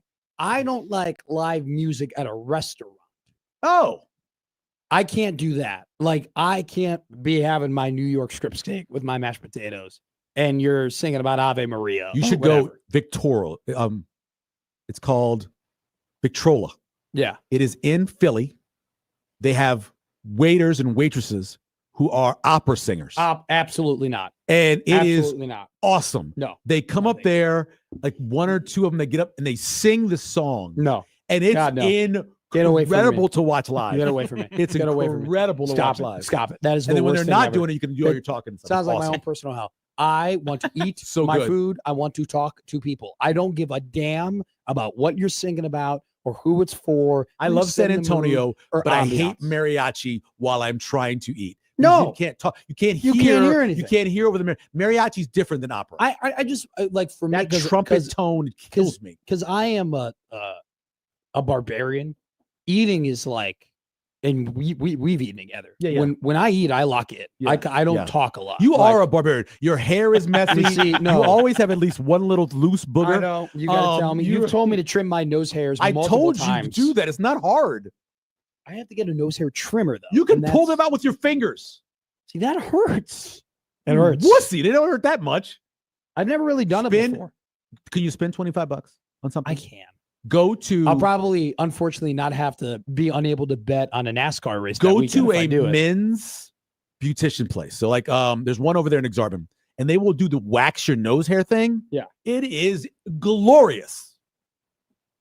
And it wakes you up. Well, I want a pedicure because I'm telling you, more and more like macho men have done it Get a and have pedicure, told me that it's incredible. get a I've manicure, never done it, but I I'm not want gonna to. get a and man. get I a want nose to. wax. I'll And get get a- a nose Do wax. okay. Do the nose wax. I It's could incredible. use I all am of kind those of curious things. of like, and this is, I'm being serious. I am kind of curious how it would look if I got a full Brazilian because I am a hairy human. Like I have a ton of hair on Yeah, my I have body. no desire to have chest, back hair, any of that Zero. thing. I have no Zero. desire to do that. You know, Kelly Clarkson. I have no desire to be yelling that when that happens. But I am all for getting a good nose wax. I was mad I'll do because I was at a lake this weekend and I took off my shirt and I saw my chest hair Yeah, yeah. and I was like, damn. Like, why did I not clean this up? No, I'm not going to. Okay, I like a little piano in the background, right? At a restaurant. You Okay, give me yeah, a little yeah, like yeah, yeah. do. It's called accent music. But even restaurants, unless it's a sports bar, do not. I hate restaurants. Can't stand restaurants that have just the blaring pop music or anything like that. Put the game on. Yes, I or agree. or Yeah. just have nothing. Put the game on. Just have like sometimes Whatever in re- main TV, put the game on. Sometimes the best ambiance in a restaurant, in my opinion, is the voices of other people and like just the kind of hustle, the bustle, and Yeah. like the plates and the. When they do glasses. that, let it fly. So the main TV will have the audio on, especially if it's a Nebraska event. Yeah. And then when they go to commercial, they'll play music. I think that's they'll play music genius. during commercial. I think that's genius. Talking about going to sports bars. Matt has an entire live orchestra on his chest. I do. I have a lot. But here's my thing. My chest hair is not on my chest. It's on my sternum. You know what I'm talking about? Eric Like- says, I cannot eat my strip steak while you're singing Ave Maria. Heck of a line. Yeah, I can't do it. I'm locked in. I'm dialed. I'm trying to feed myself. I'm trying to. I am when I no. Stop it.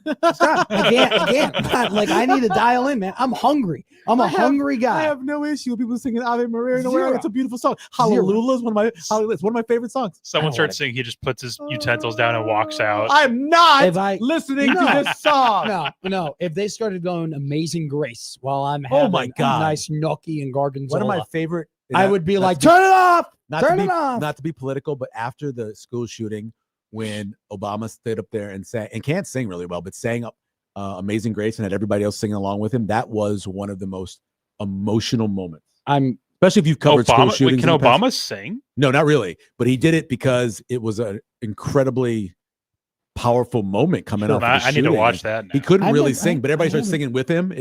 I have not seen that. It's I mean, incredible. truth be told. It's incredible. No, I don't like. I love music at bars. Mhm. Can't do music at restaurants. Okay. All righty. Talking about things we can or can't do without. Nebraska football can't do anything without Emmett Johnson this season. He is bar none. I kind of got into an argument with somebody because Dylan Raiola is the most important player on this team. Okay. No one's arguing that. But Over Archie Wilson? You mother. Stop it. Sorry, go ahead. Stop it. By the way, can we say this real quick? Say this real quick. Everybody getting excited about punting. I don't want to punt. I'm not excited about I punting. understand. We should not you only be say that excited because you have about the punting. best punter in football on your team. I know. I don't give a damn about punting. We should. Your goal through a game Yes. should never be to punt. But you when should you never punt, want to punt. when you punt, do it well. Don't get blocked. Down it inside the 15-yard line. Don't allow kickoff and punt returns. Also, same thing with the jerseys. This whole jersey thing, I don't give a rat's ass about what. It's not for you. It's for the Nebraska's students, wearing. for the kids. I mean, For I'm the team. technically it is. It's for me. the students and for people who are willing to buy. You know how much money Adidas makes on my an God. alternate jersey? Oh my God, You know people are going to go out and buy. buy that damn jersey for one game? Look, it's all about money. I'll tell you right now, they could have tunics on just as long as they have the last name. Yeah, I the don't care number, about and the jersey. end. I'm I not a don't give jersey guy. I'm just telling you that's why they Doesn't do make any it. sense. Yeah, make some Um, money. Emmett Johnson. Emmett Johnson, yes. So Mekhi Nelson. in his career, Okay. So we've had a lot of conversations with people. Mike Schaefer's come on and had our convo about it. Mhm. Brian Christopherson and I have talked about it, about not only his contributions from running the ball, but also catching the ball. Of course. And I think that when you combine those two things, right, the fact that he is bar none the best runner of the football, and they're going to use the pass as an extension of the run, right, that if he's not the most important player on the offense, he's the second most important player. You think it'd be more than 54-47 pass to run? Yes. You think it'd be more than that? I think it'd be 55-45. Okay. All right. Because my fear about That's high. My fear, no, but here's High for the Big Ten. But here's my fear. My fear is that, and this is kind of the point I'm alluding to. So in Emmett Johnson's career, he's averaged, just on an average, Okay. 8.7 touches per game. Oh, okay. Last year, he averaged 12 touches per game. What do you average in the last four? In the last four, I can look at the game by game stats. I can look at that. But just in his career, Okay. he has not touched the ball more than 12 times a game consistently throughout a 12-game season. Yeah, sure. And when you have a guy like that I mean, that worries me. Okay, that worries me greatly. Not only from a, like, is he going to be efficient? Because we had this convo, right? You have a guy who you go ahead and he doesn't get a ton of touches, and then you're telling him to give more touches. And sometimes it's hit or miss on whether or not that efficiency will actually continue, right? Sure, yeah. And Be the man. You look at his Iowa game, 3.9 yards a carry, right? And you go, so he had But you need to look at the last four. So 24 touches against Iowa. Okay. 22 touches against Wisconsin. 66. 17 46. touches against Southern California. Okay. And 19 touches against Boston College. So he's averaging right about 20 Yes. over the And- last four. Over the last four. That's what we're going to expect this year. So I'm just very worried about when you go from a guy who let me start reading you these numbers. But the first 8, 9 touches against UTEP, 1 touch against Colorado, 7 touches against UNI. He didn't touch the ball at all No, I know. against Illinois. We had an offensive coordinator that was I hate using the word inept, but he wasn't very good at his job. So my my issue isn't necessarily can Emmett Johnson be effective touching the ball 20 times a game. I have zero qualms about that. My qualms is, can you do it over a full course of the season? When you up the load that much, Sure, right. can you consistently be not only just good, Mhm. but can you be healthy? Okay. And that freaks me out when we're talking about he's going to get 15 runs a game and, 5 receptions. Mhm. And that's a lot of work. And there are very few guys who can, and we've seen this in the Big Ten, who can consistently do that game in and game out. And when you don't have somebody behind that, I mean, look at the trend of college football. Georgia had 2 running backs last year. Mhm. Penn State had 2 running backs last year. Yeah. Ohio State had 2 running backs last That's year. true. Yes. Texas had 2 running backs last year. They did. Like, you are seeing now that the best teams at the top of the heap Yeah. don't just have one guy, they have 2 guys. And it's because you're trying to spread out that load and be as efficient Although as you talk about possible. the teams that got into the college football playoff, Tennessee essentially had the one. Yeah. And then also And Notre Dame. Arizona State had one. And Notre Dame had one. So you have guys. But we don't know about Mekhi Nelson because we've only seen him have one Sure. carry. Quentin Ives is a wild card. We don't know because Yeah. the little bit we've seen of him, if he's actually healthy. And then, I mean, Mosey is really a wild card because he was a wide receiver. sure. So if they are good enough to be a committee, then that would be good enough. And you're saying 45%. If they were running the ball at 45%, See, that's the bottom third of college football. can I be honest with you though? I'm saying 45%, not because Dana has said otherwise. And you're taking the runs from the quarterback out. But Dana has said otherwise. And Dana, all of his communication has basically been, look, we're going to run the ball. We're going to run the ball more than you think. We're not Nebraska gonna was be- 49-51 last Yeah, year. we're not going to be this air raid team or anything like that. Right. I'm saying that they could be 45% or less because I am afraid, and I actually think this is going to happen, that at some point they're going to figure out, hey, our pass offense is way more efficient than our run offense. Sure. And because we don't have that second guy, and because we're 8 games in, and Emmett Johnson has touched the ball 170 times, he's not as effective as he is now than he was in the previous season. We're going to now have to throw the ball. Look at the last 4 games under Dana; they had much more explosive run offense, Yes, than they did pass offense. But he can develop run explosives. I think that's where their strength is going to be this season: run explosives. but it's just So fewer they carries, have- but bigger, they longer have, runs. and that's great.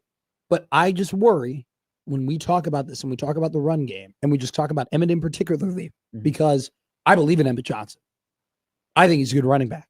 I've been high on him. I didn't understand why they weren't using him early on in the year. Yep. We're being honest. That's pretty. Yep.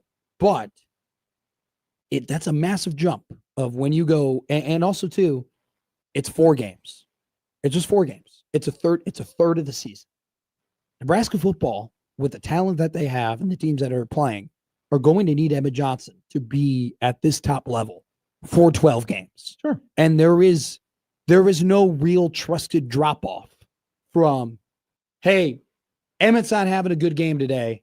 We know that Mekhi, we can just give him the ball in Big Ten play, and he can give us 90% of what Emmett is giving. Yeah, us. we don't know. You don't know that. But no, we don't know it. It Yeah, freaks me out. it's certainly a possibility. We don't know what any of those 3 backs behind him can do. We just don't. They tell us that they have 3 great backs. That's what Coach Rule said. He said great backs. We I don't don't know believe it because we haven't seen it. I don't believe it. They And- believe it by watching practice. All right, before we go to a break here and wrap up the show, Yep. Bayman says in the YouTube chat, Eric.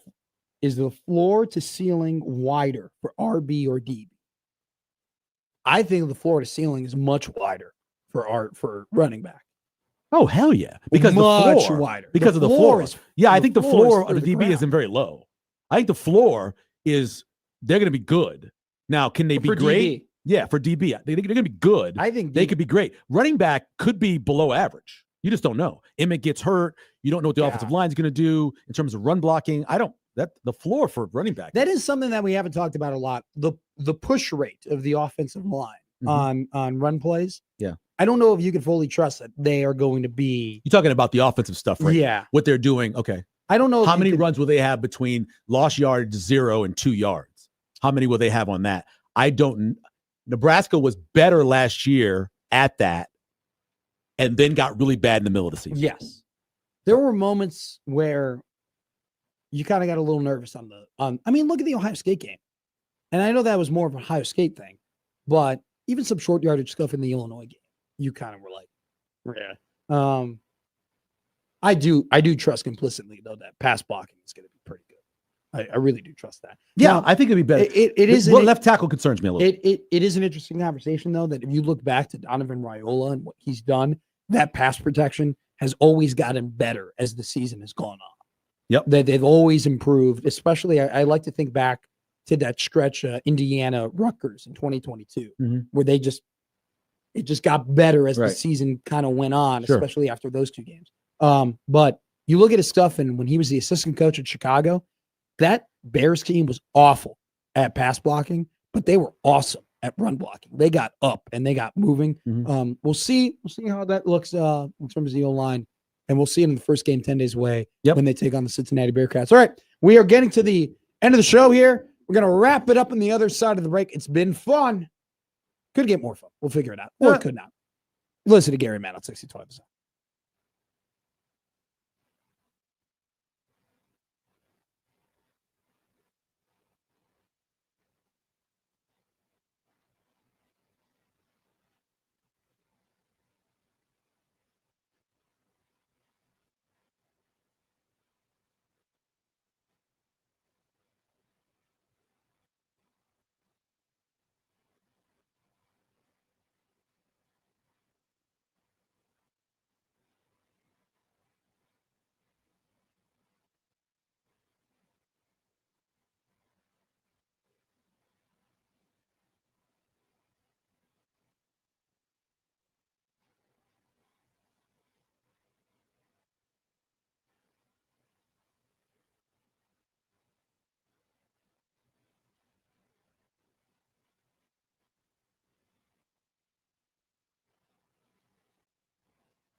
Hey, the 2025 Dundee Street Festival is right around the corner, Underwood Avenue on Saturday, August 23rd, 2025. Families and friends from all over the metro area come together each year to celebrate summer in historic Dundee during this free, multi-layered event presented by Dundee Bank and Dundee Pediatrics. Omaha's Best Neighborhood event in Omaha's Best Neighborhood features 5K Dundee Dash, Troop 100 pancake breakfast, a free bar and yoga class, and a street full of something for everyone. Dundee Night kicks off at 4 p.m., so that's Dundee Day. There's also Dundee Night, which kicks off at 4 p.m. with an evening full of local food and drink, nonstop music until midnight featuring local bands, Omaha Street Percussion, the Jaguar James Band, Funk Trek, Rhythm Collective, and award-winning The Voice alum Josh Hoyer and Soul Colossal. Entrance to Dundee Night is free of all ages, and a $10 ID check wristband is required to purchase alcoholic beverages. And the parade featuring the Omaha Central Band. Let's go Central.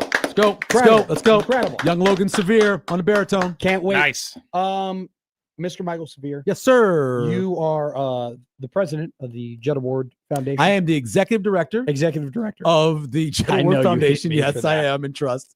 Yes, Thursday night we are having a kickoff to college football party over at Hurrdat Sports Bar. We're going to have a round table featuring 4 different black shirts from different eras. We're going to have Jason Peter and Jay Foreman. We're going to have Brett Clark from the 80s, who was a All-American safety and left the university with leading tackler in a season and also interceptions. And also on top of that, we're going to have Zach Bowman, more the one recent guy. It's going to be good. It's going to be a very good one. And we're also going to have an auction. All of that, you can go to thejetaward.com. All the information is there, along with links to buy tickets and also to be a part of the auction. Congratulations to you guys, too, getting your award in the new EA Madden college football game. It's in the game. If you are playing It's Dynasty in the or game. Road to Glory, you can be a punt returner and Yep. try and win the Jet Award. Yes. If you do, send that tweet to Mr. Michael Severe. Oh, yeah, if you win it, please. I'm please tweet currently me. trying. I'm currently doing Please my tweet best me. to try and Yeah. do that. Have you guys Um, noticed that this chair I switched is just slowly It's falling? Yes. going Why lower is and it? lower. I It don't just keeps know. going I down, don't and I know. don't know why. Real Maybe I quick, need to lose My boy weight. Chance used to sit on the floor in that thing. we are getting ready to go. I do want to say this. Yeah. Thank you so much for coming here, filling in, hosting with us. Yeah. I know we're just This is acquaintances. Acquaintances, baby. We're just acquaintances, but you are the one. I would not be here without you. I really wouldn't. You're the one who made the calls for me. You're the one who let me get my first job. You're the one who believed in me. You would host shows from this very seat. You would hop in your car, you would drive to Lincoln, and Yep. you would listen to my tapes. Yep. And then you would come back to Lincoln and you would tell me how much I suck and what I need to get better at. And I did that because you showed so much pride and so much hard work, and you put a lot in me. And part of me loves to work hard and do the things that I Yeah. do because of the people that believe in me, and you're one of those people. So thank you so much, man. This is a great experience. You've earned everything yourself, sir. No. Good job. I appreciate you. Good Mr. job, Severe. sir. I Aw. appreciate you. All righty. Thank you to everybody so much who's tuned into this show. It's an incredible week. Red Out Week begins Thursday. We're gonna I can't have- believe it. I can't we're believe how gonna have close some we are. special guests, man. I'm putting some trophy winners together. I'm putting some announcers together. A little hint. Yeah. We're gonna have fun. We're gonna do a couple creative things next week as well, which will culminate in us going to Kansas City and having a roundtable of not only just me, not only just Gary Sharp, but John Bishop, but Josh Peterson, and the impeccable Mr. Connor Happer, whose show is up next. Crossover right around the corner here on 1620 The Zone.